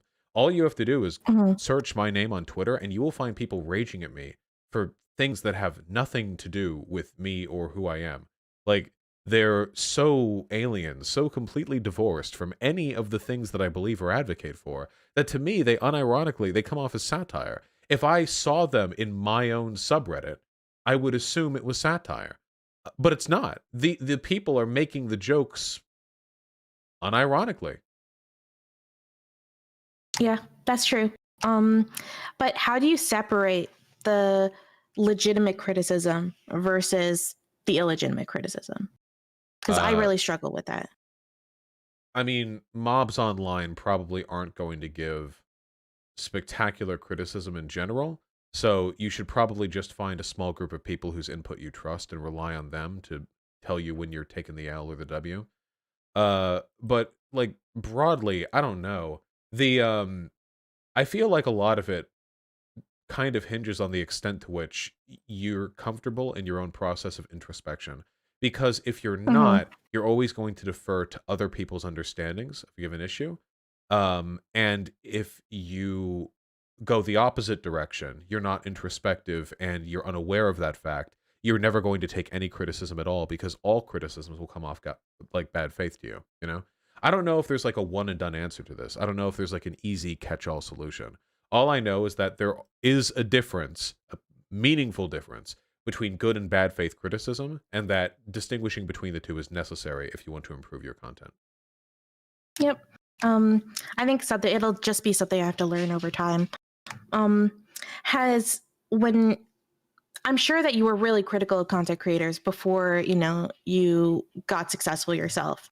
So has the way you criticize like other creators kind of changed now that you know what it's like to be the one that's being criticized? Yeah, I'm way harder on them. Oh my god, I'm so Oh, much harder on them now. I that was hate not what them. I expected. I hate them so much more now. Holy shit. Because the more Why? familiar I've gotten with content creation and the more familiar I am with the online space and how people handle these issues, I feel like other content creators don't go nearly far enough in cultivating their in their communities and directing people towards like good ideas. Because man, before I started doing online content creation, I thought the online left was a generally okay place. I had no idea how cucked the online left is. It is so bad. The online left is less effective at pushing for socialism than the online social democrat crowd.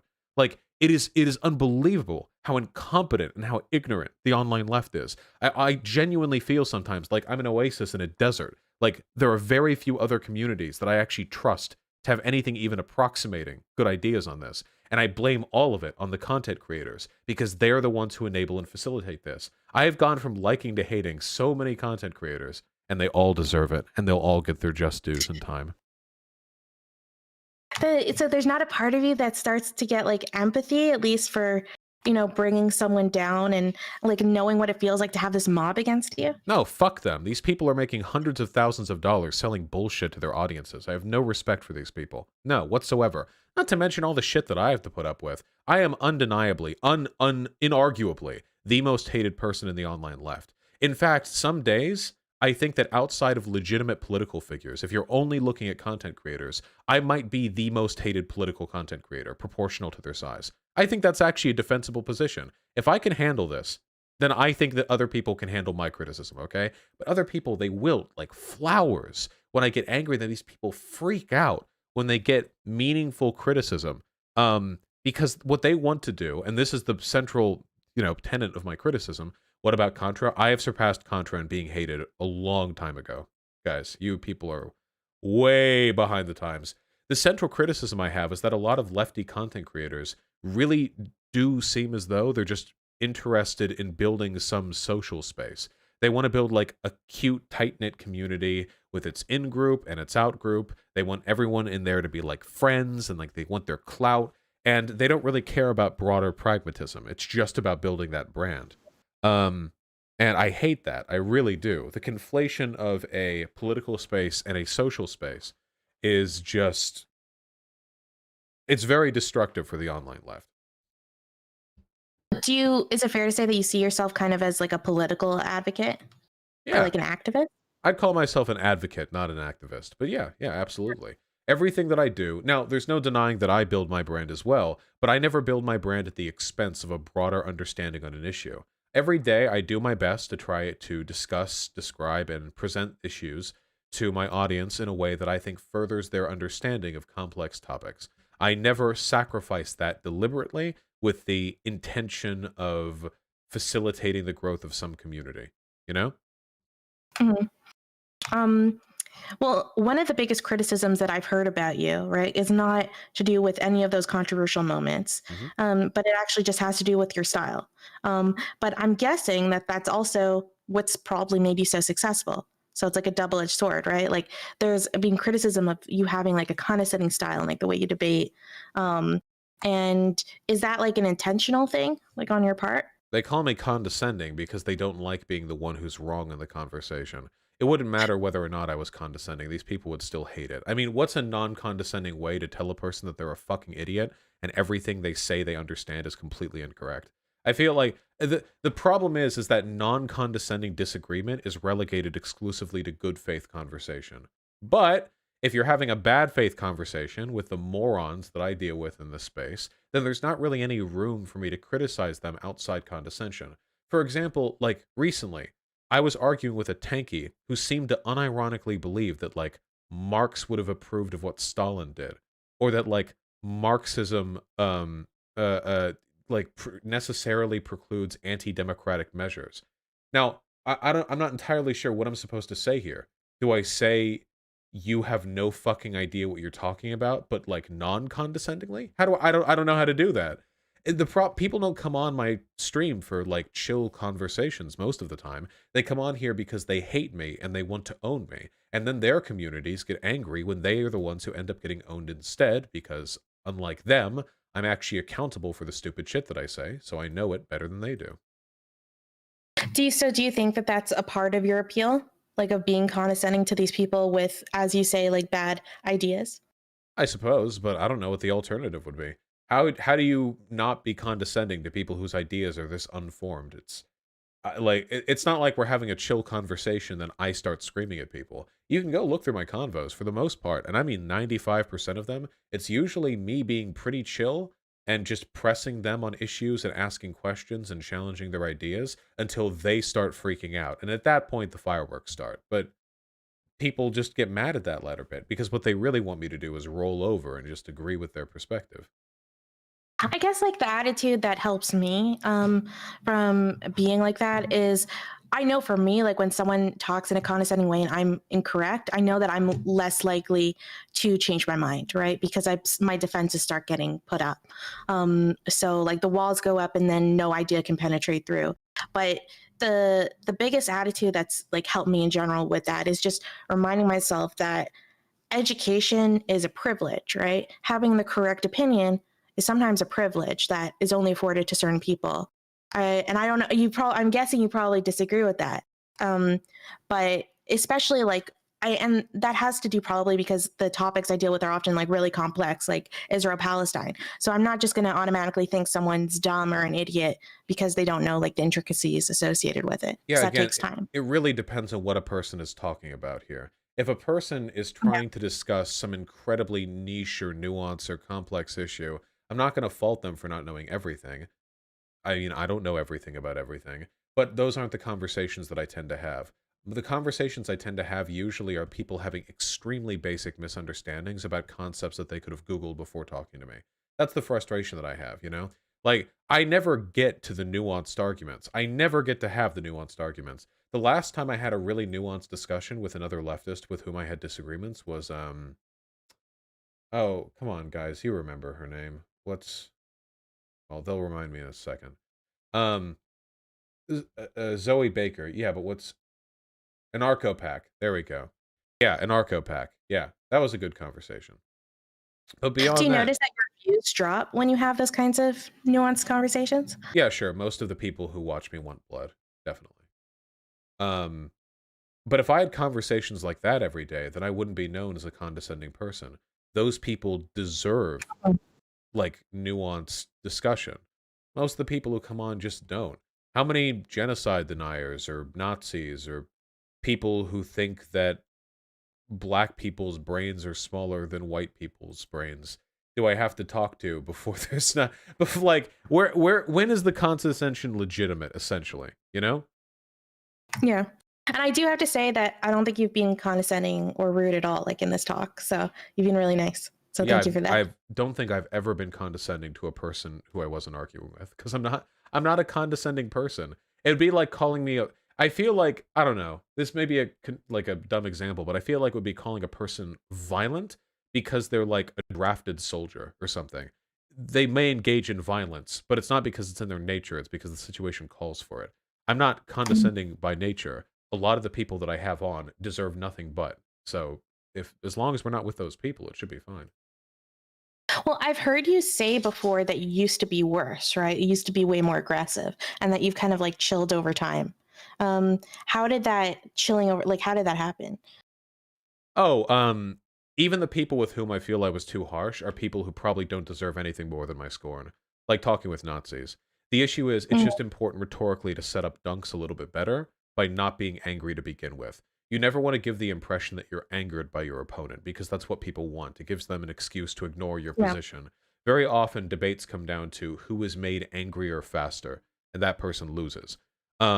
And if you get angry too quickly, it makes it harder to set up dunks as well. You have to think faster because your brain is muddled. As long as you stay chill early on and properly set up the incoming condescension, the well-deserved condescension, I feel like you come off looking much better. You come off looking really bad if you start off the conversation angry, like I did the first time I talked to Sargon.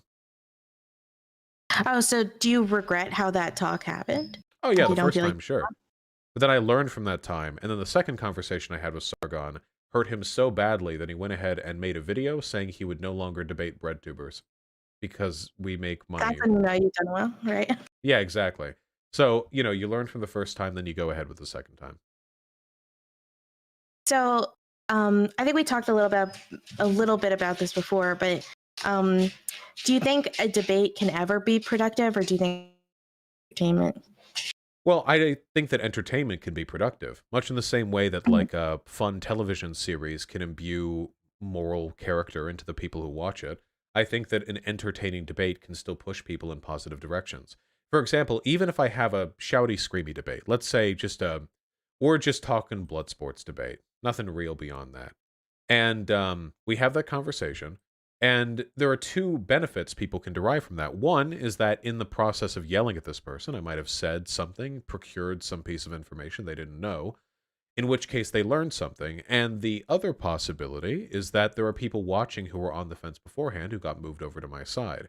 Now, I don't think the yelly, screamy, shouty blood sports debates are the best for moving people over, but if we're just talking in the purview of entertainment, it could be they were only drawn in because they found my arguments more eloquent, more entertaining. If you bring that Yeah. over, I would say that it's fundamentally productive. You've not only enriched your audience, but you've expanded it, and you did so through entertainment. I think that's fine. Yeah, that's like because I'm a history streamer, so I really hate how we teach history in school because so many people think history is boring. When my favorite thing about history are all the stories, like they're the most extraordinary stories, and I wish we taught it in a more like linear form, instead of like, oh, the state happened, then the state, then this.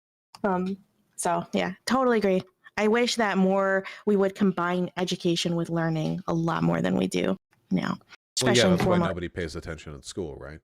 Um, Yeah. it's so cliche that it's kind of a meme, but like the Kurzgesagt videos, I feel like demonstrate some basic physics or scientific or anthropological concepts better than you could usually get from your average like hour 50 minutes in a high school classroom. And that's of course because, what's that phrase? If I had more time to prepare, I would have given you I would have written a shorter letter. The more time you spend on something, the more opportunity you have to make it concise. But usually the way we present information, whether it's on history or sociology, is incredibly dry. I mean, we could probably work on that. Okay, so as the head of BreadTube, right? I think do you identify that way? Like the head of For the BreadTube? purposes of this conversation, let's say that I do. I actually hate the Okay. term bread too, but we can land with it. I actually just learned about the term last week. So yeah, I'm brand new to it. But for a long time, like I just did not know what people were talking about. I thought it was like some kind of foodie thing. Um, but what are some common lefty takes that you would say you really disagree with? Like it's things that are just considered standard. Oh Christ. Oh God. Yeah, am I about to get you canceled for the second time? No, no, let's talk about it. All right, let me just organize my thoughts for a second.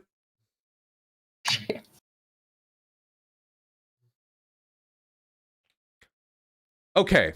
The idea that the American electoral system is completely undemocratic or that it cannot be used in any way to enhance our goals is flat right stupid and ahistorical, okay? Marx believed that the American democratic system could be used to peacefully achieve socialism, and that was back before black people could even vote.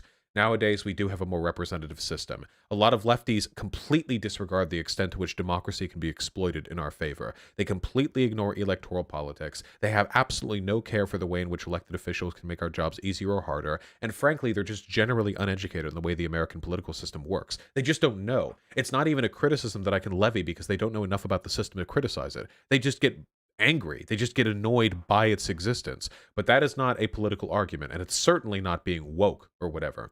Additionally, the fact that at any point in time I had to argue with people over whether Trump or Biden was better, the fact that that was even a topic on the tips of the tongues of any leftists online is evidence that this community is fucking dog shit, okay? It is impossible for me to describe the extent to which a second Trump administration could have fucked with the ability for leftists to engage both in electoral and direct action. The attorney Barr was looking for sedition charges against BLM protesters, for God's sake. There were measures being taken to implement, like, nationalistic white supremacist education in our high schools. The idea that Trump's second term would not have made it harder for us to advocate for our interests is just ridiculous. He would have made it significantly harder. If Biden is nothing but a breath of fresh air, if Biden is nothing but a breath of smoky, sewer-choked air, that is preferable to what we were doing with Trump, even in the brief respite that we had. Additionally, hating America is not a political position. Sorry, America is not the root of all evil in the world, okay? Political principles dictate how people interact with each other, and America is not the only country capable of enacting on these systems, okay? The idea that being anti-American is the same as being like pro-worker is completely delusional. I I swear to God, really agree with this one. Huh? Really agree with it. I really agree with this one. It's something I do on my stream a lot is I talk about how so many problems, world problems, people blame the United States for. And I will not defend America for everything. I'm not American myself, but a lot of those just are actually like the British's fault. But like Yeah, America just takes like, it should be yeah, the noted, blame America does do a lot of bad. It's worthy for of it. Mhm. criticism. We're not saying don't criticize it, but it doesn't do all bad things. When you say that America does all bad things, you're implicitly suggesting that any opposition to American hegemony must necessarily be good, even if it's being done in a way that's worse to the people it affects. I swear to God, half the online left would have joined up with fucking Nazi Germany when they heard that they opposed American imperialism. You know who did actually? There were large contingents of the Irish who actually did support Nazi Germany in the early hours of the war because Nazi Germany was posed to destroy England, which Ireland hated. Mhm. But sorry, this is that is not a good argument, actually, as it turns out, for supporting Nazi Germany. And I feel like a lot. I unironically believe that though. Like if we had a modern Nazi Germany thing and like declared war in America, that they would side with Nazi Germany. I do actually believe that. Because we're seeing it happen in real time with China. We have the exact same ethno-nationalism. We have the exact same systemic discrimination against ethnic minorities. We have the exact same economic and military imperialism stretching outwards. We have all the basic warning signs of what could be an incredibly powerful and dangerous totalitarian country with an incredibly strict surveillance state spreading out across Southeast Asia. And most lefties won't even hear criticism of it because they think it somehow challenges America to be supportive of the development of America's like largest trading partner and another capitalist superpower. Um, you have all of that. Additionally, for Christ's sake, okay, the online left is not your fucking social club. It is not your treehouse. It is not your social space. It is not a pool from which you date. Okay, it is a political movement. Even if there is a person who you despise, that does not mean they don't get to be in the left. The only question that should be answered is, are they good for the left? Not, do I like them? And by the way, whether or not they're good for the left is not dictated exclusively by how often and how loudly they repeat all the same 27 virtue signaling pie in the sky talking points that you express without any intention of actually iterating on them or actually committing to them or doing anything in the real world. Believe it or not, being on Twitter and saying, we need a revolution now, probably isn't revolutionary. In fact, it's counter-revolutionary. I'm taking the position it's counter-revolutionary because people right now are not gearing up for revolution in America, okay? But what you do Mhm. when you set lefties' sights on revolution as the only escape from our system is you keep them from examining or exploring other possibilities. People who do nothing but engage in revolutionary ideation are not people who are going out there looking to maximize their productivity in other ways. They're doomers. They sit there in their apartments, they stockpile ammunition and weed, and they wait for everything to fall apart so they can be really smug about it online. These are not Vanguard Party members, okay? These are not our fucking ticket to the revolution. All you're doing to these people is you're giving them a combined sense of doomsday, like prophecy ideation, and a sense that any participation now is useless because someday the real dice will be rolled when the revolution begins. If you want to win a revolution, by the way, you need far more people than the online left or the left in general in America has now. And you get that by making your social space amicable to the interests of people who disagree with you so you can integrate them, which is the exact same reason why if you go to literally any right-leaning or far-right community, you are not going to see them gatekeeping and kicking out centrists just because they're not far-right enough. Those groups are welcomed because people will grow accustomed to and reflect the political positions of the communities that they are a part of. So if you allow liberals into the left, they will grow more left-leaning. If allowing liberals into the left will not make the left more liberal. If you knew anything about history, if you examined even for a moment of your life anything about the way revolutionary groups formed in the past, you would know this. But the online left doesn't. They don't know anything. They know absolutely nothing. They're just angry and stupid, and they make everything worse for everybody, including themselves. They're depressed. They're drug abusers because they don't know any other way to get their dopamine fix because they think the world's going to collapse around them at any second. They are untrained in any practical or analytical skills necessary for a good revolutionary, and they aren't even familiar enough with their systems, the systems that they live in, to meaningfully criticize them and bring more people off into the left now. They are worthless. And there is no group of people I blame more than the dipshit content creators who enable all of this behavior by profiting with their Patreon bucks and their fucking podcast links off of this sense of doomer, this doomer ideation. They are the ones at fault for this. They have built a brand off neutering the online left. Okay? Well, what would you say to someone who said, okay, well, Vosh, you're participating in that exact same leftist infighting as you're being so critical over? I don't give a fuck. I don't give a fuck about leftist infighting. That's not left unity is not my goal, because even when I disagree with people in the left, they're still in the left. I don't try to kick them out. I don't try to gatekeep them. I criticize their bad ideas. That's good. Infighting is great as long as you're infighting in a way that leads everyone down the same basic road. And that's what I push for. The infighting they engage in isn't the infighting that I engage in. What I do is I try to make the left better. What they do is they try to make it smaller. So that was actually great. I hope someone clips that. That was actually amazing. Just to pivot a little, because we're winding down to the end of the interview, but have you heard about the Jake Paul allegations that have come out? Wasn't it some chick said that he was it rape, and then he like tried to force a non-disclosure agreement on her? Assault, if I remember correctly. Yeah, allegedly. What am I missing about it? Well, do you think that this is going to be the thing that finally cancels him? Because it feels like he's just been able to, weed his way out of any other situation. I don't know much about Jake Paul's history, but as a general rule, I don't think it's possible to really deplatform mega large content creators. Shane Dawson is going to be back soon as well. I mean, for Christ's sakes, I keep bringing this up, but it's still like incredible. James Charles, with all the underage predation that he is engaged in, is probably going to be fine in a year. Mm-hmm. I don't think there's much of a system of accountability. The problem is, I feel like people online hyper overreact to minor problems and underreact to major problems. That seems contradictory, but there's actually a reason for it. It's because there are two different groups of people. The kinds of people who will hold their content creators accountable and the kinds of people who won't. Now, people like Jake Paul, whose audience are mostly made up of like 12-year-olds, are not the types of people who will hold their audience accountable. They really don't care. They probably won't even hear about it, frankly. Because Jake Paul will probably never post a video to his channel directly acknowledging or owning up to it. So they won't even hear about it, and then when they see criticism of Jake Paul online, they'll reflexively defend Jake Paul against it. Those people do not care what anybody does. There are people in my audience who are like that as well. I could go ahead and rob a bank and kill like 6 innocent people and run back home, and they'd be like, ha, listen, okay?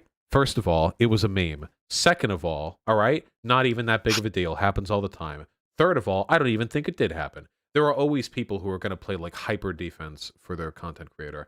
And on the other side of things, there are the types of people who are fastidiously obsessed with canceling everyone they don't like over the tiniest infractions. And that usually comes from people's anti-fan base. Now, Jake Paul does have a huge anti-fan base, but I don't know if that's where his money is coming from. I don't know if that's where the discourse is going to be centered.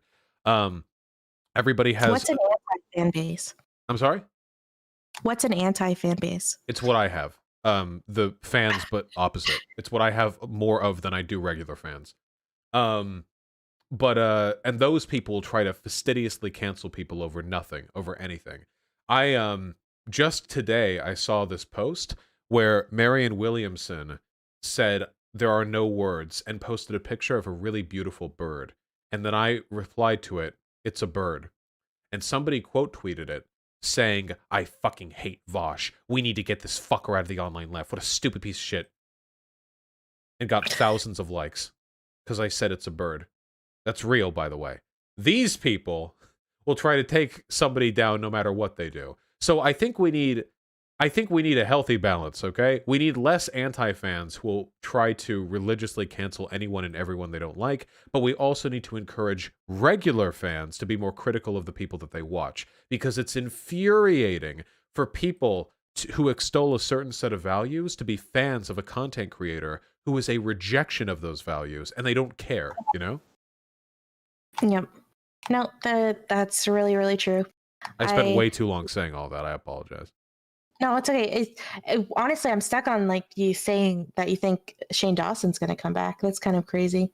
Oh no! After Oh, all the 100%. Yeah, 100%.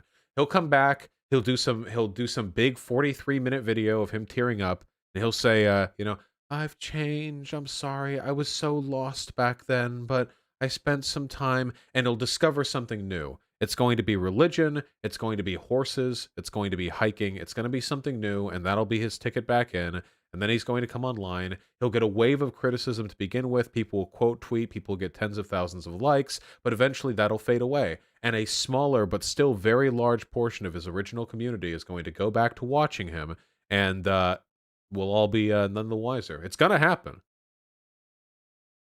Well, if you're just looking back at your career and you think right now, especially like all the stuff, I mean, you didn't come from rags, right? But still, like you were someone in someone else's community, right? Right. Like, and we're all that at some point. And now you're like this huge success, that people recognize you in, I mean, you said not on the streets, but I guess at least on Twitter and in online I've platforms, got people really, recognized on the streets a couple of times. It's actually pretty oh funny, shit. even through the Is it mask. a good feeling for you or scary? Oh, it's always fun. I don't mind. What are these fuckers going to do? Attack me? No, it's happened a couple of times, both in California and in Washington, and it's it's usually when they hear my voice. Actually, in fact, Mhm. recently I was shopping and I was talking with a sales associate, and my voice was recognized by a person who helped worked in the animation that plays at the beginning of every one of my YouTube videos. We just happened to be in the same place at the same time. He just heard my Yeah. voice. So is there a part of you that's just like, holy shit, this is insane.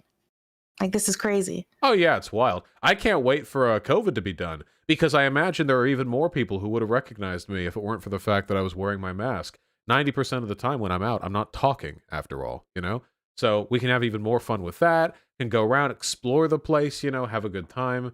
And, I'm working out. Anyone comes at me, I'll tackle them. We'll be good.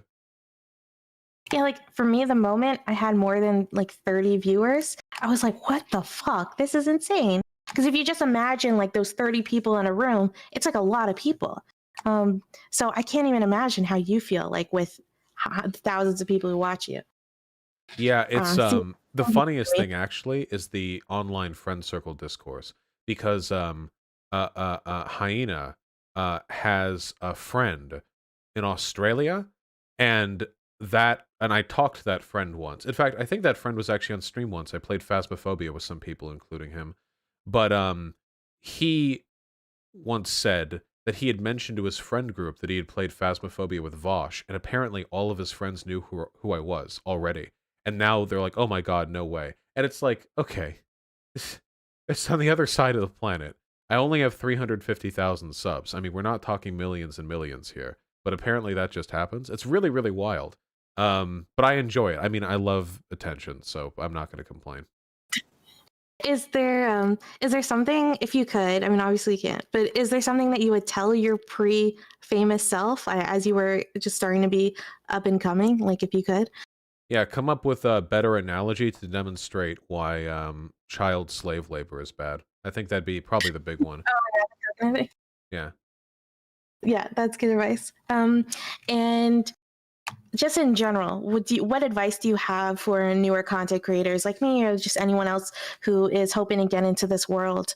Like not necessarily how to do it, but how to handle it, you know? Um, well, it can be really difficult, obviously. I think that this is like such a forehead answer, but I feel like some people do need to learn to log off. I get emails like this sometimes. People will say, "Oh, I have this little channel, I have this little Twitter account, and we were getting brigaded by Nazis." Like hundreds of them, they're leaving comments.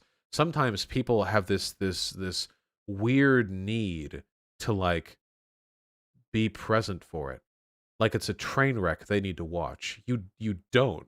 If you're seriously, if you're a small content creator and you're ever getting like mega brigaded, some really bad shit's happening, or just some drama that you don't want to engage in, just take a day and don't look. Just don't look. It doesn't happen if you don't see it, huh? It's just Yeah. chill for a second. A lot of people feel like they have to be present for all the suffering that takes place, but the suffering is what happens when you observe the harassment. It doesn't happen on its own. The harassment unobserved by you doesn't affect you, and thus there is no suffering.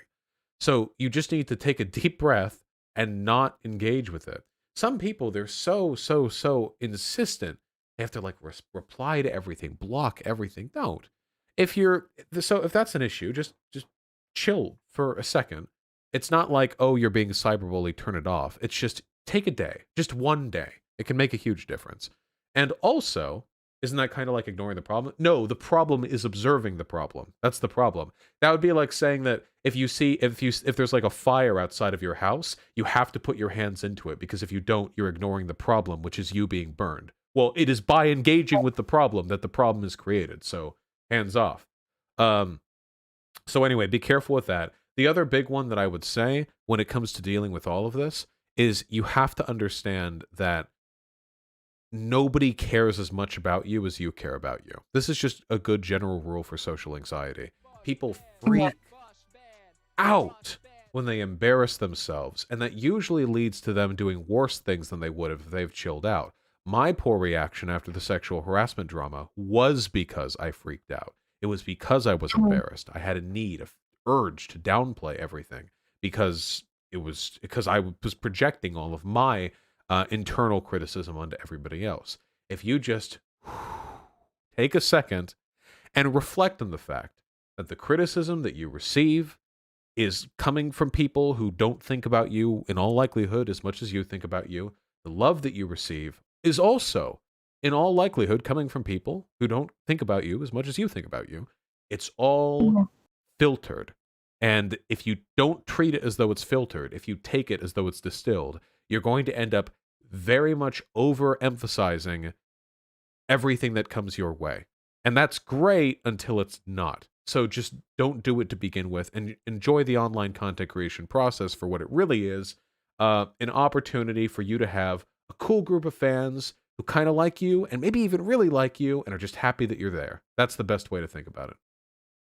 It's actually really good fucking advice. Maybe if, you ever get bored with this, you should go be a life coach.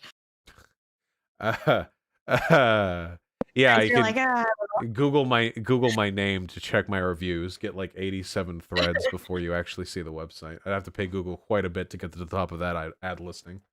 yeah. Well, thank you so much, for coming. This is honestly really cool. It was great to get to talk to you, and I appreciate you supporting a tiny creator like me. So, yeah, that's really awesome of you. Well, shout out your socials, because I'm not the one who's supporting you. They will be.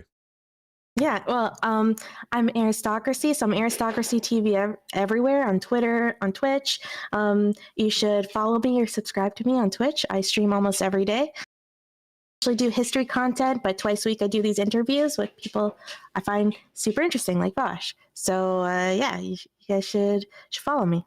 And I'm also trying to get my YouTube to at least 1,000 subs, in order to get a cool URL and all that stuff. Yes, but, that is important. Yeah, it's really annoying. Right now, my URL is so long. Yeah, UXDFP674. Yeah. Why do they do that? So on. Thank you again. Yeah, thanks, Vosh. Really appreciate it. No problem. Peace.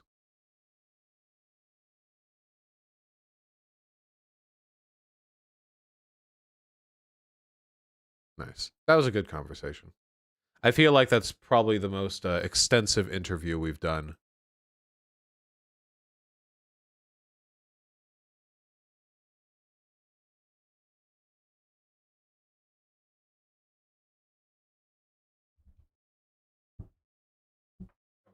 Why did I put my mic up? I'm sorry. I put my mic up like I was done streaming. I meant to take my earbud out. I just think what procedure do I engage in next, There we go.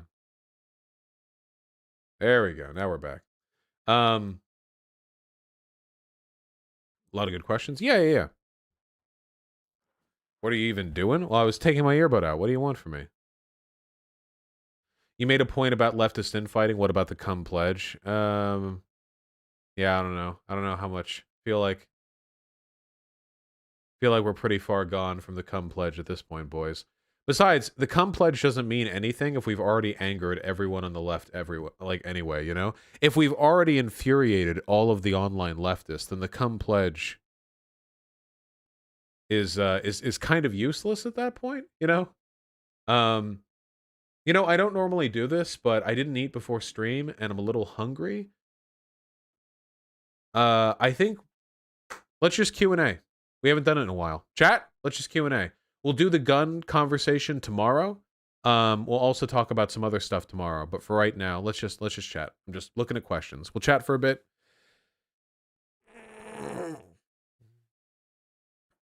Oh. When are you solving the Middle East? I'll do it, don't worry. How's the Shamisen going? I haven't played it yet. Talk about Destiny's friend? Oh, God.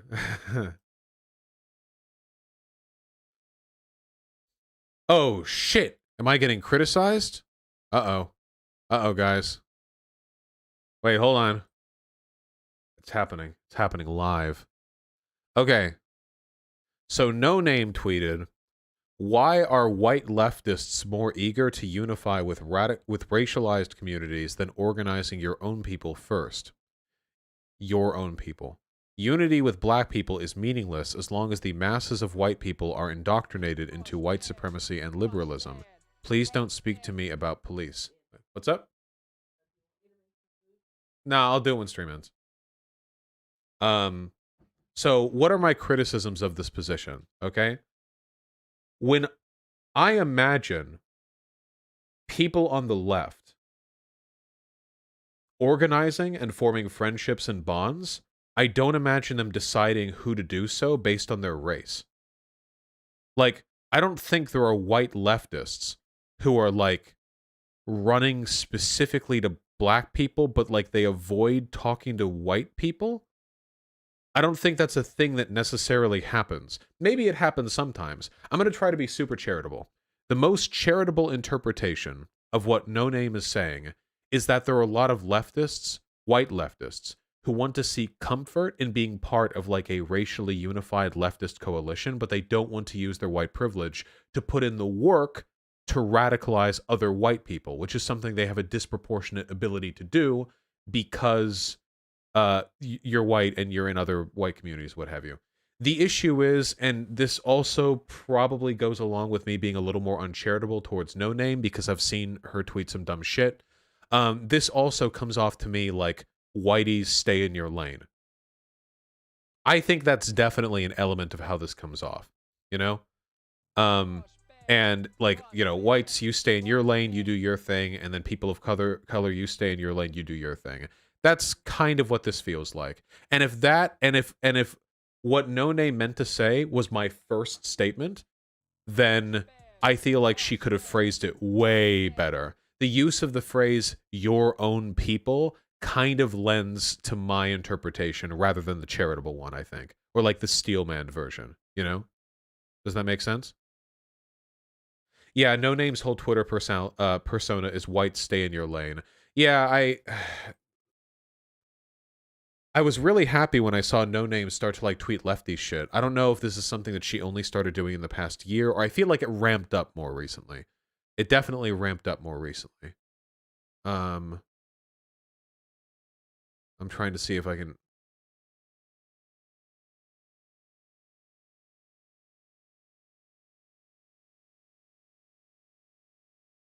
There's a lot of stuff being retweeted here. I don't know if I'll be able to get...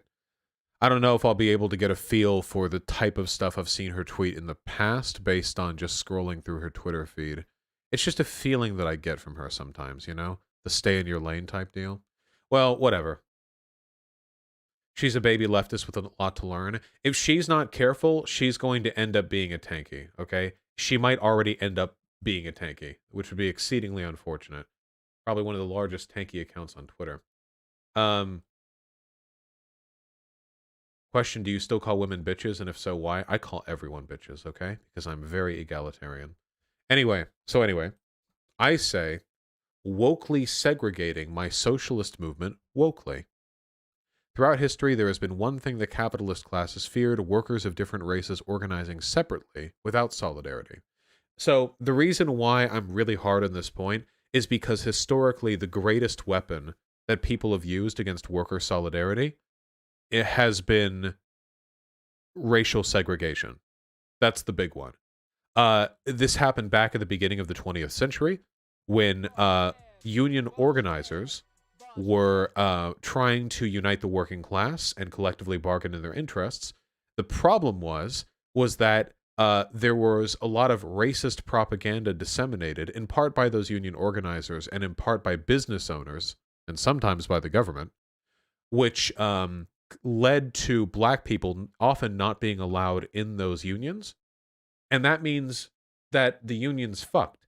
Because if black people aren't in the unions and then all the white people strike, the black people aren't going to strike because they're not in the unions. They'll just go to work. So you by not engaging in racial solidarity, you completely break the, oh yeah, this is what I mean. I'm sorry. I understand there are some people who are going to take issue with me on this one, but tweets like this are incredibly counterproductive and just stupid. And I know that if I say this, people are going to say, you're a white guy and you're policing no name. But like, no, this is just stupid. It's just dumb. It's just, okay, it's just dumb. Dumb and cringe. This shit not for you. If the first part of this statement isn't necessarily a big issue, this shit not for you is. What? Black liberation content isn't for white people? I think it is. I believe that. Oh yeah, and she was an anti-Bernier buster as well. Folks voted for Biden as harm reduction, but so far Syria's been bombed. Yeah, this is the same. Oh. I love it when people on the left talk the way people on the right do.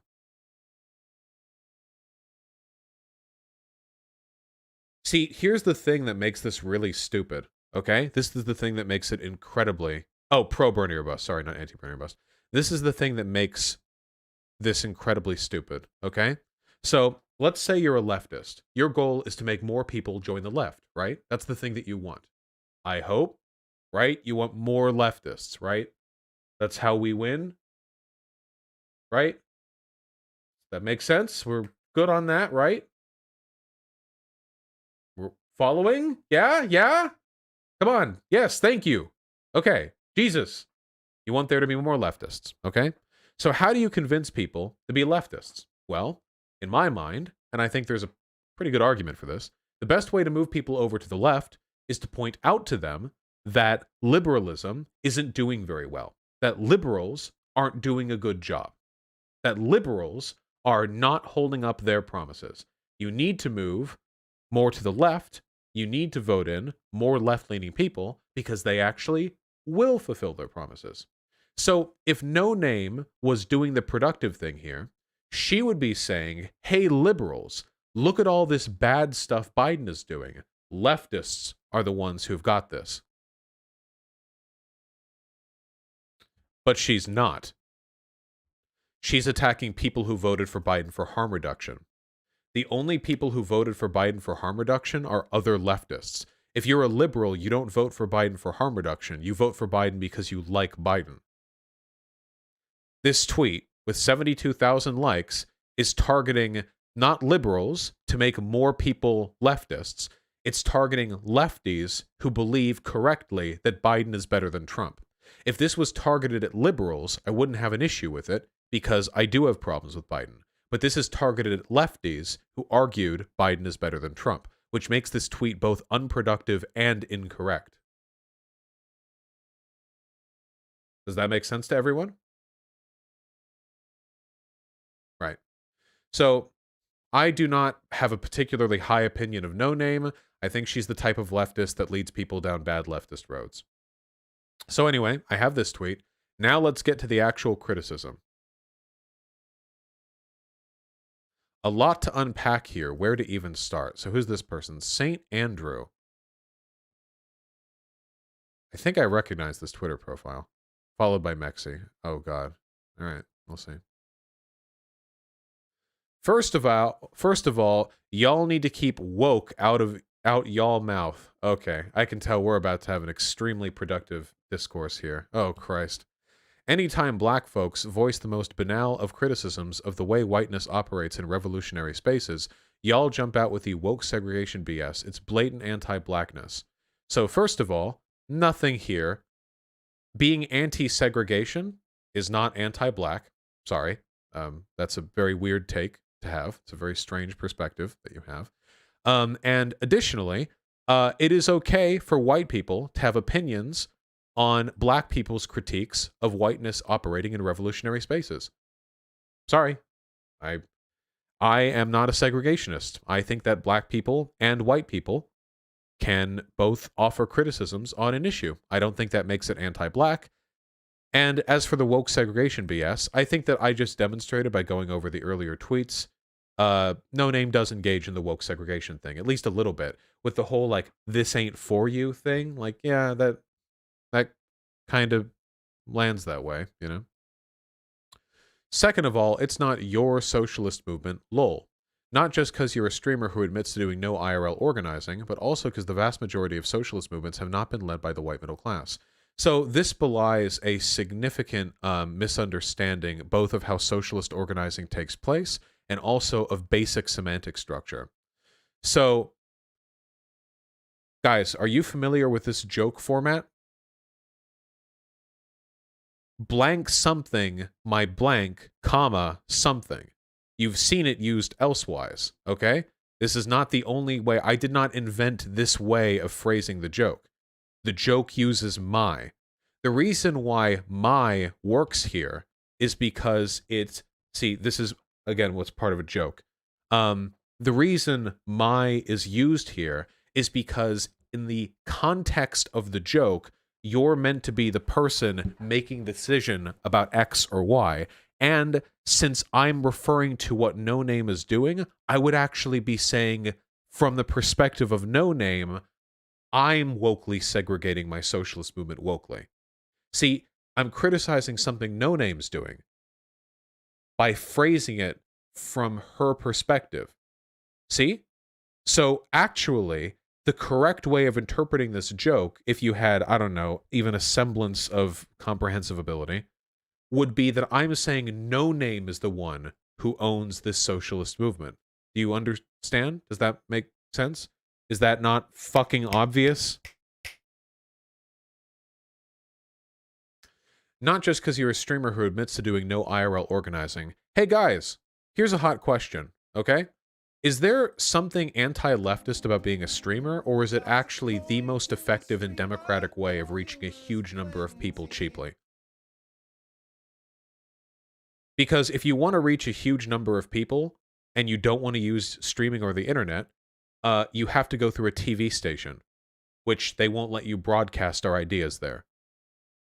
Streaming and YouTubing are the most prominent ways in which lefties are capable of disseminating their ideas. Additionally, as for the IRL organizing thing, I don't think IRL organizing precludes or like necessarily is a component of being an advocate for a socialist movement. It's very interesting to me because online I reach millions of people. Can you reach millions of people knocking doors? Are you capable of doing that? How many millions of people have you reached, St. Andrew? Do you have to meet them in person? Do you have to physically handle a pamphlet? Is that what leftism is, when you physically handle a pamphlet? And then also, because the vast majority of socialist movements have not been led by the white middle class. The idea that a person, again, I'm not saying I'm leading the socialist movement. This guy just doesn't understand the joke. But the idea that being a member of the white middle class like precludes you from being a participant in the movement is, yeah, I don't know, pretty weirdly essentialist. And I'm not in the middle class anymore. I'm in the upper class. Ha!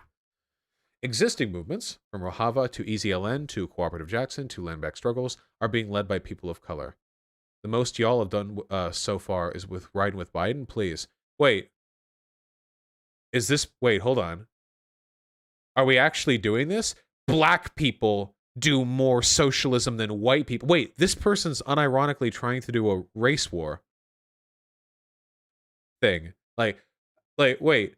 This is identical logic to neo-Nazis saying that white people created civilization because they invented all the things, okay?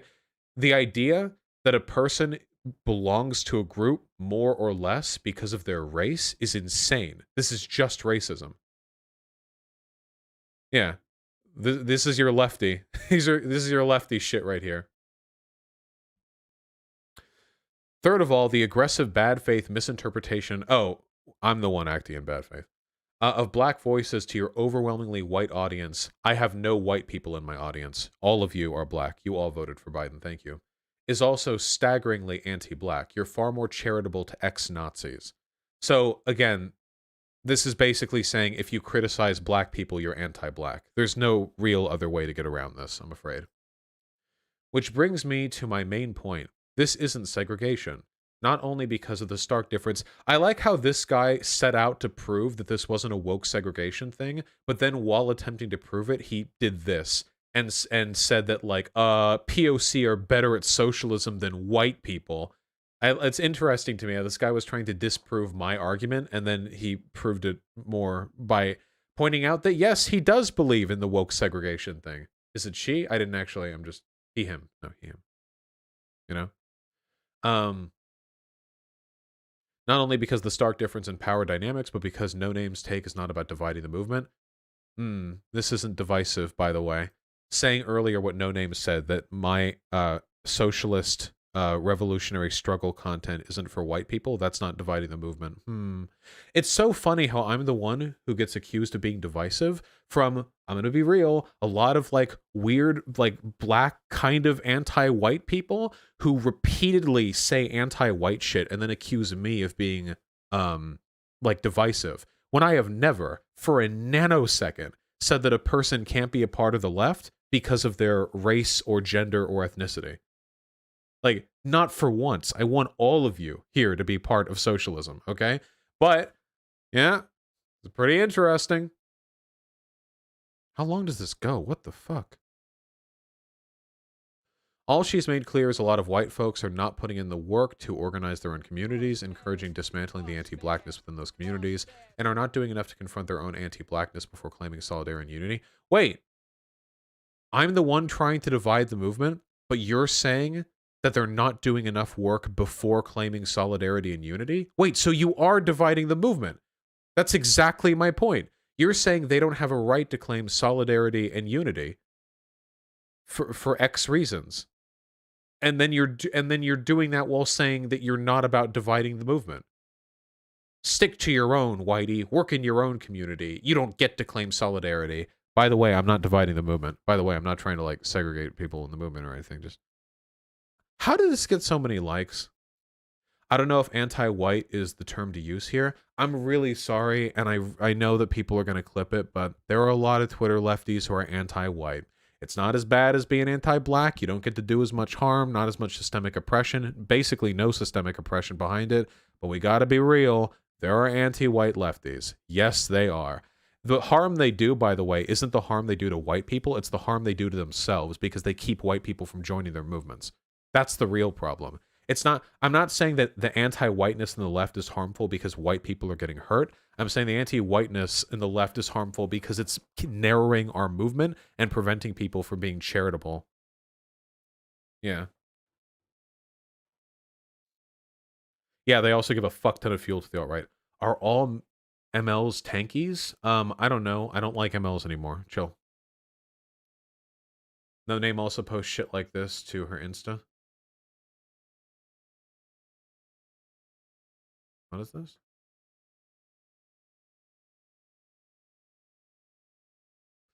Hip-hop was swallowed and functionally destroyed / colonized years ago by corporate... Oh, here's another hot take. If you use colonized, you should have your Twitter account deleted. I'm sorry.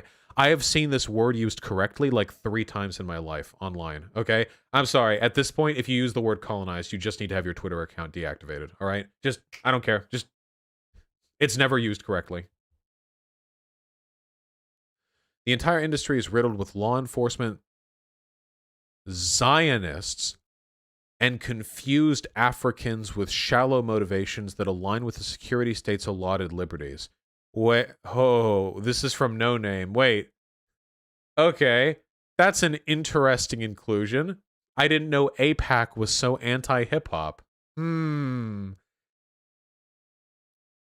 Yeah, dude, the echo signs are dripping from this. Vosh, what's the correct use of colonized? The correct use of colonize is when you colonize people, okay? It doesn't mean when culture gets appropriated or when white people are near black people. People will say that a black person's been colonized because they have a white girlfriend, okay? People misuse the term colonized all the time, all right? There are more academically appropriate alliterative ways to use it that are maybe a little bit broader than just like the literal colonization of a territory, but I don't think the online left can handle it. They aren't ready for it, okay? They're not ready for it. Hip hop has been intellectually annihilated. The music is controlled by Europeans. Notice, by the way, it's not the music is controlled by white supremacy, not the music is controlled by the music industry, not the music is controlled by systemic oppression. It's Europeans. Hey, there are two groups of people who use Europeans instead of white people, okay? It's these people and it's Nazis, all right? The artists have been scared into submission or distracted with European luxuries. Wait, hold on. Is No Name unironically a Nazbol? Wait, hold on. European luxuries. What does that... Wait, I'm sorry. What does that mean? If we want to be really charitable here, we can interpret this as meaning something decent, but otherwise, this really doesn't feel like it. The profits mostly belong to Europeans. The backwards, self-destructive images we've come to know as a result of European think tanks and advertising companies. Hey guys, does this sound a little bit like degeneracy to you? A little bit, slightly? Like, black people, Africans, I'm sorry, on their own have been confused and tempted by European luxuries, destroyed and colonized by European... Again, there's an argument underneath all of this, but this is not the language to use. This is hyper-essentialist language. There is no more hip-hop culture, rather a culture of individuals engineered to promote the death of their people. Dude! This just reads like the way Nazis read! There is no more American culture, rather a culture of individuals engineered to promote the death of their people in a multitude of ways. Dude, you can literally, the argument here and all of its essentialism could you just switch the nouns and you're back in Nazi territory. Holy shit. Classical music was swallowed and functionally destroyed well, they wouldn't use colonized, years ago by corporations. The entire classical industry is riddled with law enforcement, Zionists, and confused Europeans with shallow motivations that align with security states' allotted liberties. Classical has been destroyed. It's controlled by... Can you explain why the parallel is important so you don't get clipped by woke scolds? I'll get clipped anyway.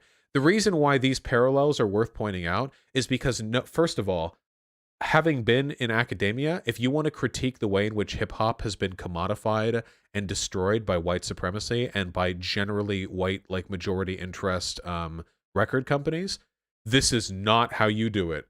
This is not... Guys, I want to be perfectly clear. There are 1,000 ways to phrase this argument, okay, that aren't like this. This is very specifically a bad way to phrase this argument in a way that overlaps with a lot of extremely essentialist perspectives on race relations, and the fact that Zionism is included here is extremely weird to me.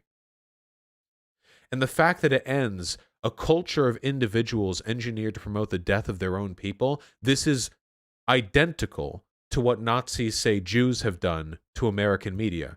Are you sure it's real? I saw other people mentioning it too, yeah.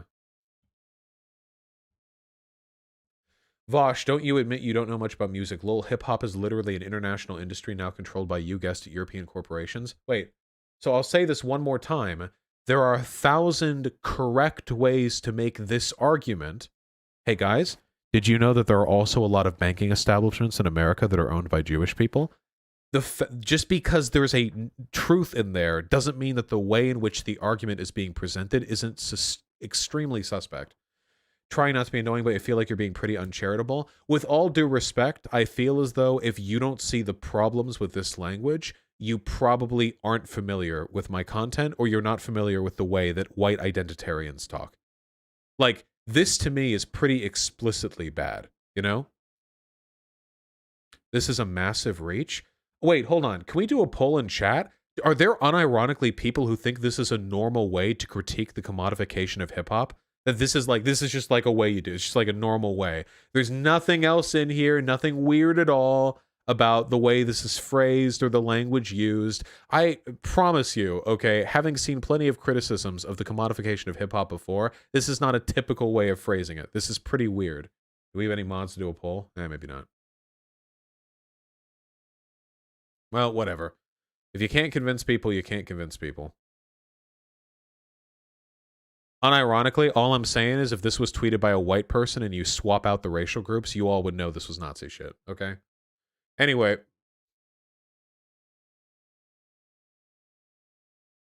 Oh yeah, we were doing this. Fuck. As she said, unity with black people is meaningless as long as the masses of white people are indoctrinated into white supremacy and liberalism. I actually disagree with that. Oh my god. Who is that? Thana. Is that suspect or is it not suspect? Am I reaching or am I not? That's the yes no you're looking for. I don't think that unity with black people is meaningless, actually, in my personal opinion. I think that even if white people haven't done enough to move over other white people, I still think I would rather those white people have unity with black people than not have unity with black people. Wait, we're obviously not part of the same movement? Wait, dude, this proves my point. Wait, why are they like this? No Name's take is not about dividing the movement. 1, 2, 3, 4 tweets later, we're obviously not part of the same movement.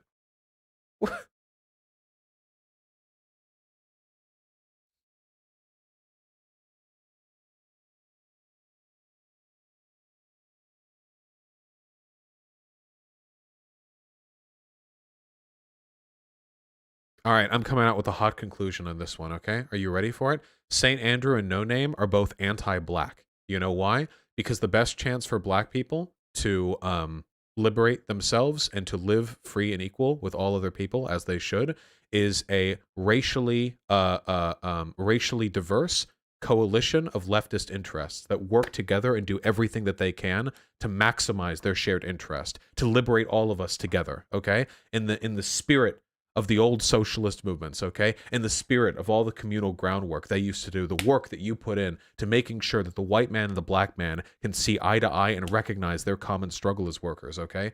And No Name and that dumb fuck we just looked over for a while are anti-black because they are standing directly in the way of that process. They are short-sightedly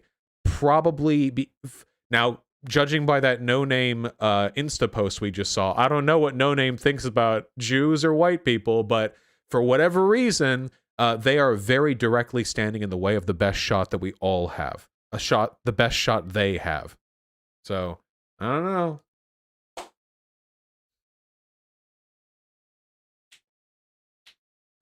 By the way, I would absolutely love, I know it's never going to happen, like ever, there's 0% chance, but I'd love to have her on because, I have a feeling that if we talked for like 3 minutes, I would get her to say something that sounded identical to something a Nazi says, you know?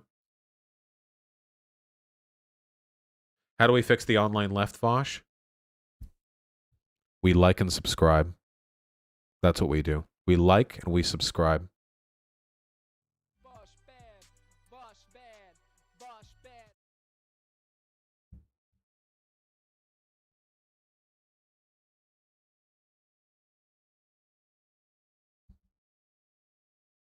Are we doing the poll or not? Wait, do I have to do the poll? Whatever, forget it. I don't care. You said the tanky arc was ending? Well, that wouldn't be a tanky arc. That would be like a black identitarian arc, right? Dude, I actually wonder. I really, really wonder sometimes. I never thought a race war could happen in this country because even though you have a couple of insane dipshits on the far right who are like gunning for it, for the most part, the vast majority of people, white or black or whatever, do not want a race war. Even if they're racist, they don't want a race war. But man, I wonder if we're going to see more like revolutionary black identitarian groups that push for it on the left.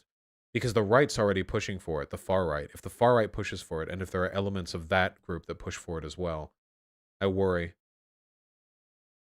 Stop viewing Twitter as real life, for fuck's sake. It's not just Twitter real life. There are people who believe this. They're not strong enough to start a movement. They're not strong enough to win. They are strong enough to embolden right-wing rhetoric for the next 100 years.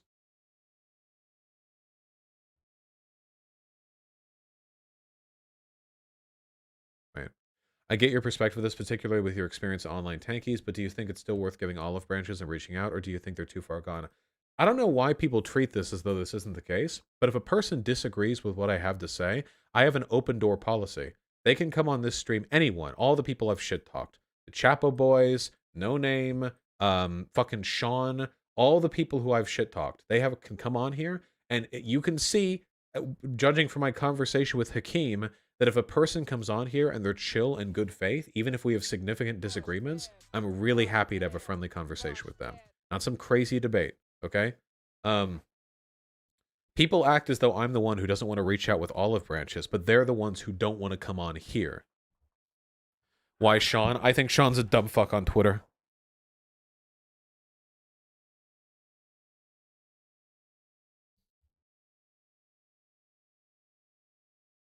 Can you please bring Hakeem on again? We will. Stop spam. If I see people spamming the same question over and over, I'll just ban you. Okay? Stop. Holy fuck. I read it. I read everything in chat. Chill. Holy shit. You're so fucking annoying. I see it. I see when you fucking type something and post it. Okay? Jesus.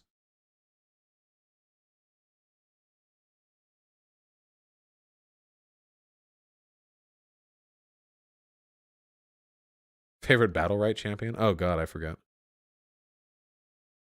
Black J Cures aren't the ones getting funded by Republican donors. Yeah? And?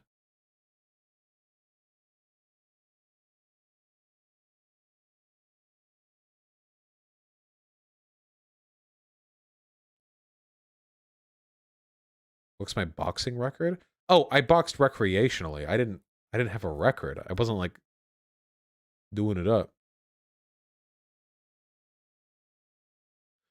I think you should look into the nuance, the relationship between black lefties and anti-Semitism. I've seen many woke black people accidentally post anti-Semitism lefty space because they legit don't see a meaningful difference between Jews and non-Jewish white people.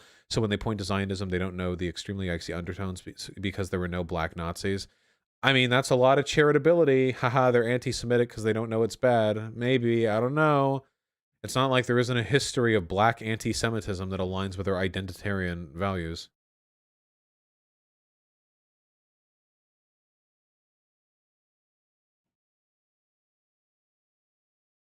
Have I seen Destiny's Twitter tirade? Pretty unhinged shit. Yeah. Destiny has begun to adopt the same mannerisms critiquing the left that anti-SJWs did critiquing feminism 6 years ago, you know? I saw he did a tweet where he was like, I'm gonna play Stardew Valley like a communist, so I won't eat any food and I'll starve. Like, okay, wow. Wow, that's like a whiplash right from 2015 Twitter. Okay, whew. You know? Now the comedy's coming at me too hot. I can't even look directly at it. Anyway, if Destiny wants to go down some like wild, like crazy, like all lefties are tankies and all tankies are Nazis, so all lefties are Nazis bent, then okay, I've already talked with him. I've given my arguments. He can do it. I think he's saying now that I'm not even a socialist because he has to maintain his position that he's never heard a good argument for socialism, and since he was never able to actually provide a good counter argument to my advocacy for worker cooperatives, now he has to say that what I advocate for isn't socialism, because that way it gets to preserve the I've never heard a good argument for socialism thing, you know? I think what he's actually saying is I've never heard a good argument for a bad argument. So, okay. Um, anyway, it's not just him, it's the community. There was a thread the other day in our Destiny where they were saying I was a tanky sympathizer. I don't even know how to respond to that. Like, me. I think I might, if I'm a tanky sympathizer, then so is fucking Reagan. If if I'm a tanky sympathizer, then Jesus, and Kissinger is also a tanky sympathizer. Like, okay, we've expanded that definition pretty broadly. You know, but yeah, if that's the road he wants to go down, I have no interest in debating him over any of these positions. That shit got downvoted. When I saw that thread, it was the most upvoted comment. It's possible that it got downvoted since then. But I also saw it in DGG when I was in there very briefly 2 nights ago. So yeah, it's, you know.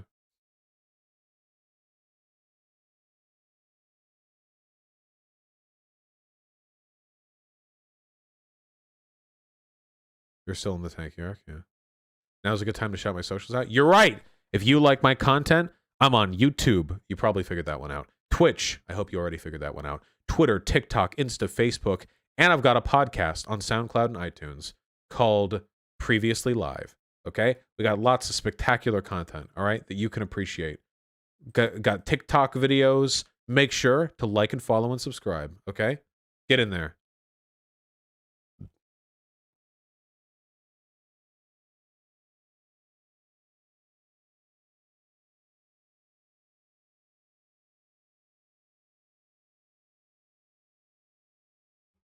Dude. Hey, guys. How weak are you all feeling today? Do you sympathize with this tweet? Never watched a Vosh video in my life, but I was curious about the whole Mel versus Vosh drama, so I gave it a listen. And the number one thing I noticed is how often he laughed at her versus Mel pleading, "Why can't you just treat me like a human being?" as donations poured into him.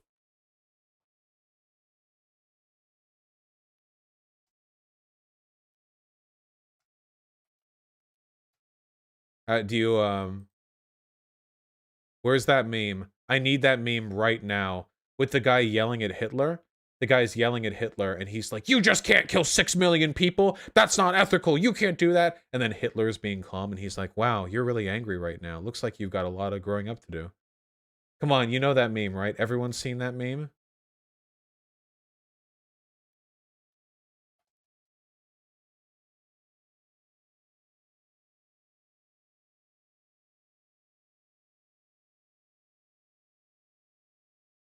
Wait, what? There was no debate. He may have been 100% wrong in what he was saying, but he laughed her all the way to the bank, and she's left being repeatedly peppered with Pepes. Oh, are we doing the Pepe as a hate symbol thing? Described as stuck in a tizzy? Is that like sexism? Is that bad? Having a low IQ? True. Being a Nazi? True. Being an idpol SJW? True. And even, I'm sorry, if there was any person who used the C slur at any point in reference to Mel, I want a screenshot of that, and I can ban them permanently from my community. Okay? I don't think anyone did that though. Yeah, here we go. This is it. This is me. You shouldn't kill millions of Uyghur Muslims. Quit detaining them extrajudicially. And Mel's like, "Hey, I just want to, deny genocide, but like, hey, that's your opinion, whatever." It's like, yeah, okay, nice. Very high IQ criticism.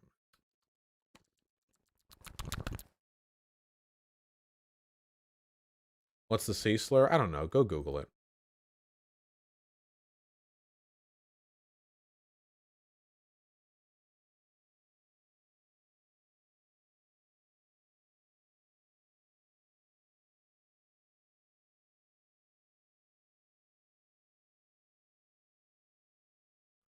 Uh-oh. Do we finally get a conclusion to this arc? From Antifa Stone Toss. No more posts about Vosh or the bans. The purges are over. It's time to return to normal. We no longer allow posts related to Vosh, pro or anti. The template is allowed, or the purges. That's fine. Okay. This subreddit isn't like a lefty community discussion subreddit. Just banning discussion of me altogether is probably a win on my side, because people are more inclined to hate me publicly than they are to express appreciation for me publicly.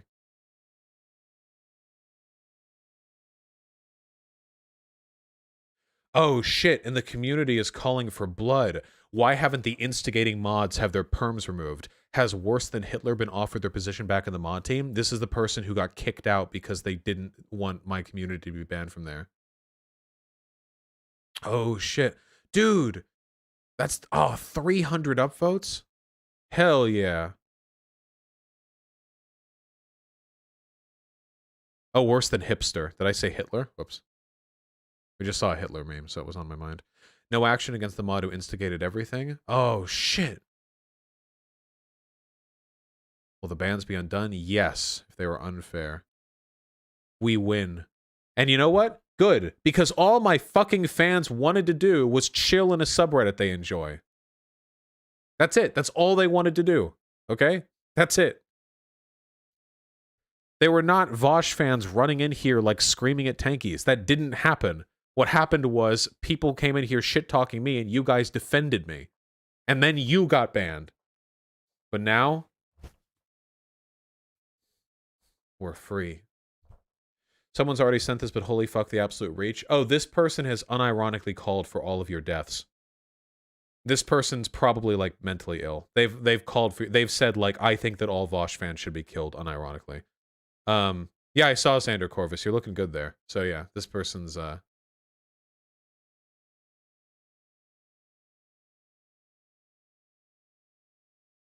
yeah.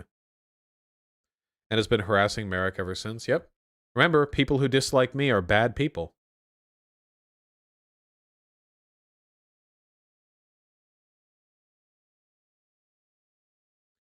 I think Destiny made a legit criticism during your Big Papa Fascist debate that works, but instead of going aggro at them instantly, do it near the end when they've made a bunch of fucked up comments. Did I go aggro against Big Papa Fascist right off the bat? The very beginning of Big Papa Fascist Convo, wasn't his opening statement just talking about how I'm bad? I remember his opening statement wasn't even about his position, it was just about how I'm bad. I was passive-aggressive? I'm never passive-aggressive. I know you're full of shit, because I am literally never passive-aggressive. I am very upfront. Kunta J called a Xander fan white. Oh, I saw that! The person who we just showed, the lunatic on Twitter, called one of Xander's and my fans white, and then the guy was like, no, I'm not. And they were like, yeah, you are. Yeah, you're white. The guy was like, no, I'm not. What do you want, a picture of my hand? And posted a picture of his hand. And the guy was like, that could be anyone's hand, whatever. And then the guy posted a video of himself. He's a fucking black guy with holding up like a, I'm a socialist, fuck you, like that thing. Yeah. Oh, called him the C slur too. Yeah. Yeah. And then he had to delete a bunch of tweets. Please remember, these people are insane. The people who dislike me are hateful, miserable pieces of shit. This isn't like a difference in opinion thing. That's the thing that my fans do that bothers me the most, more than anything else. Not that I don't get warranted criticism, but people frame my disagreements with other content creators as like, we disagree, or like, they freak out. Usually, no, they're just bad. They're hateful people, and they don't like me because I criticize those tendencies. These are not equal playing fields. Yeah, when black people get caught defending me, they tend to get called the C-slur, yeah. No Name released a tweet thread they said was a better explanation of what she was saying, and I think it clears up a bit of a better take. What? I don't think anything No Name can tweet or whatever is going to compensate for that fucking Insta post. Jesus.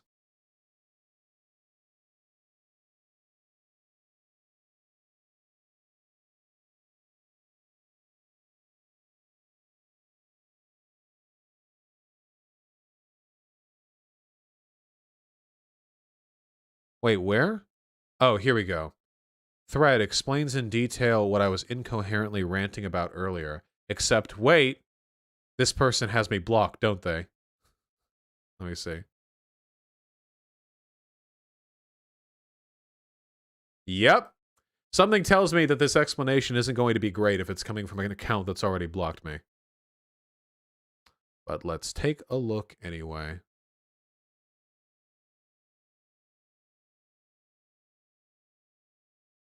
From Queer Socialism.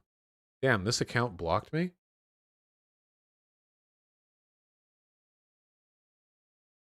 Why do so many people hate you so much? Because they're stupid. I'm sorry. Wait, I'm sorry. I try so much to be amicable at this stuff, but the real reason why is because a lot of them are just bad people or they're dumb and they're mad at me, okay? That's the reason why conversations with me tend to go the way they do, okay?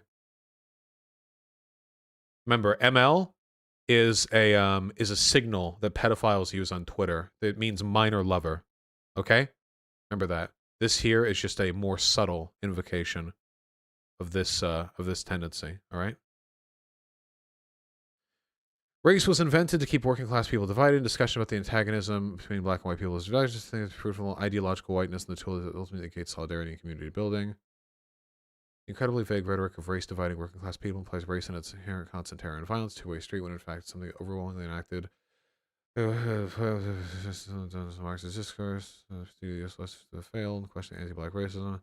And unfortunately, we are seeing the very failures of many socialist/communist organizations repeated in the longer times, despite the advancements of black Marxist scholarship, highlighting the unfortunate limitations of those very analyses.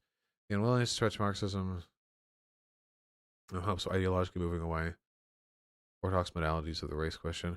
This person is word salading. These ideas can be conveyed way more simply, okay? There's a reason why I'm talking this way. It's because I know what happens when a person who wants to sound smarter than they are decides to talk about sociology. This is explicit sociology, and I know how this is discussed, okay? It does not need to be typed out this way.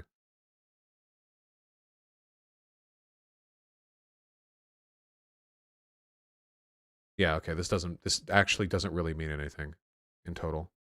Communist leftists, you're getting banned from a week specifically because you can't stop spamming. Every time you type something, you have to type it 10 times.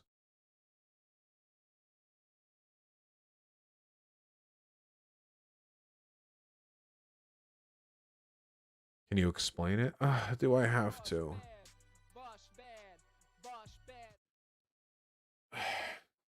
Race was invented to keep working class people divided. In discussions about the antagonism between black and white people, reductionist, and I think it would be fruitful to name ideological whiteness a said tool that does ultimately negate solidarity and community building.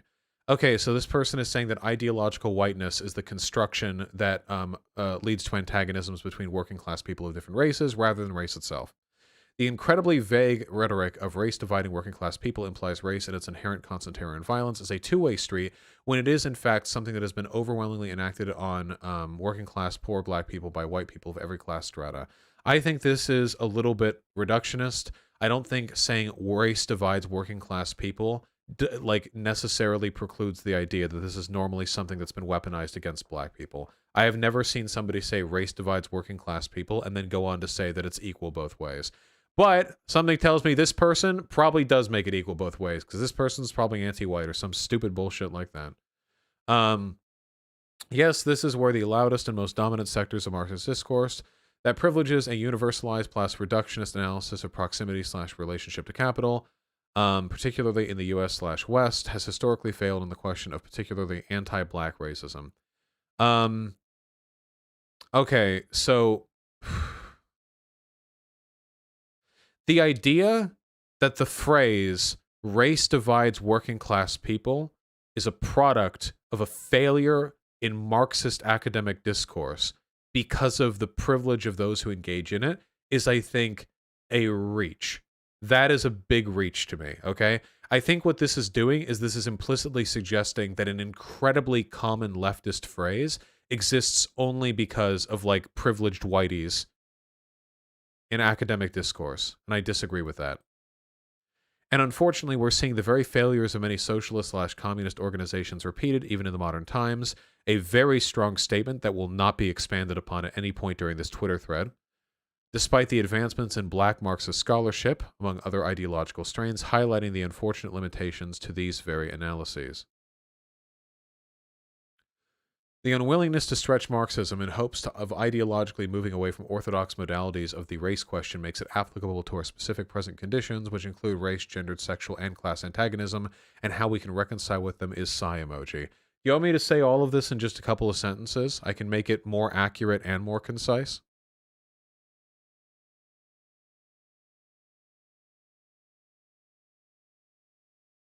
Okay? Here. I'll get ready for it, okay? Get ready. Everyone take notes, okay? The idea that race is what divides working class people implicitly suggests that there is an equal amount of division being both received and delivered by people on all sides of that disagreement. And unfortunately, I believe that we have not gone far enough in critiquing that implicit assumption, in large part due to the bias and preconceptions held by traditional and orthodox Marxist scholars. There. That's it. You'll notice, by the way, that nothing in this thread has anything to do with what No Name said. I like how No Name linked to this thread. As though it was like, here fixes what I was saying, but it doesn't. If No Name thinks that this thread and what she tweeted earlier are in any way like expressing the same sentiment, then that means No Name either has no fucking idea what this thread means or has no fucking idea what she tweeted to begin with.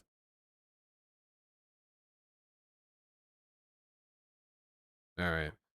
We're getting in some hot water today, aren't we? We're gonna be paying down this stream for a while.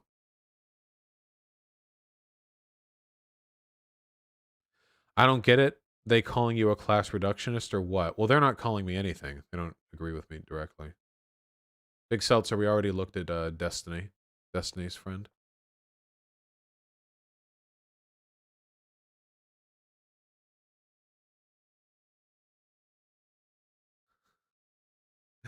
I love this shit.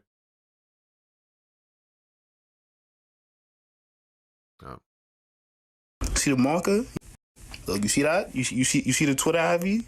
See the marker? You hear my black? You see my black ass face, nigga? You done? Like, what is this, bro? Focus on the arguments. Focus on the arguments. Goddamn right. Were it only the case.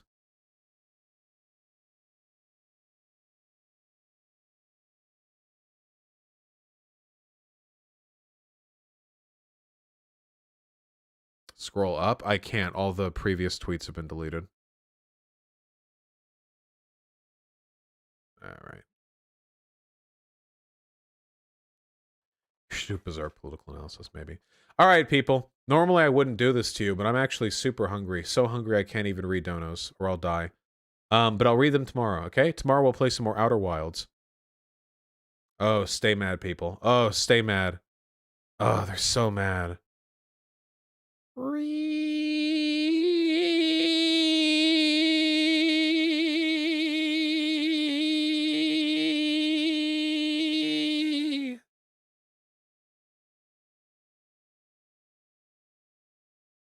You people are so bad at comboing. I love how you people are actually like typing re and breaking combos and typing out multiple emotes instead of being a good chat citizen and just typing one re so it can combo and get a big number.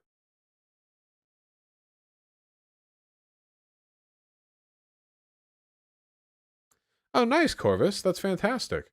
I'm sorry to say I do not have a browser subscription, so I don't know if I'll be able to see it, but I'm glad. All right, people. I love you all very much. You're terrible at comboing. Take care, and we'll talk soon.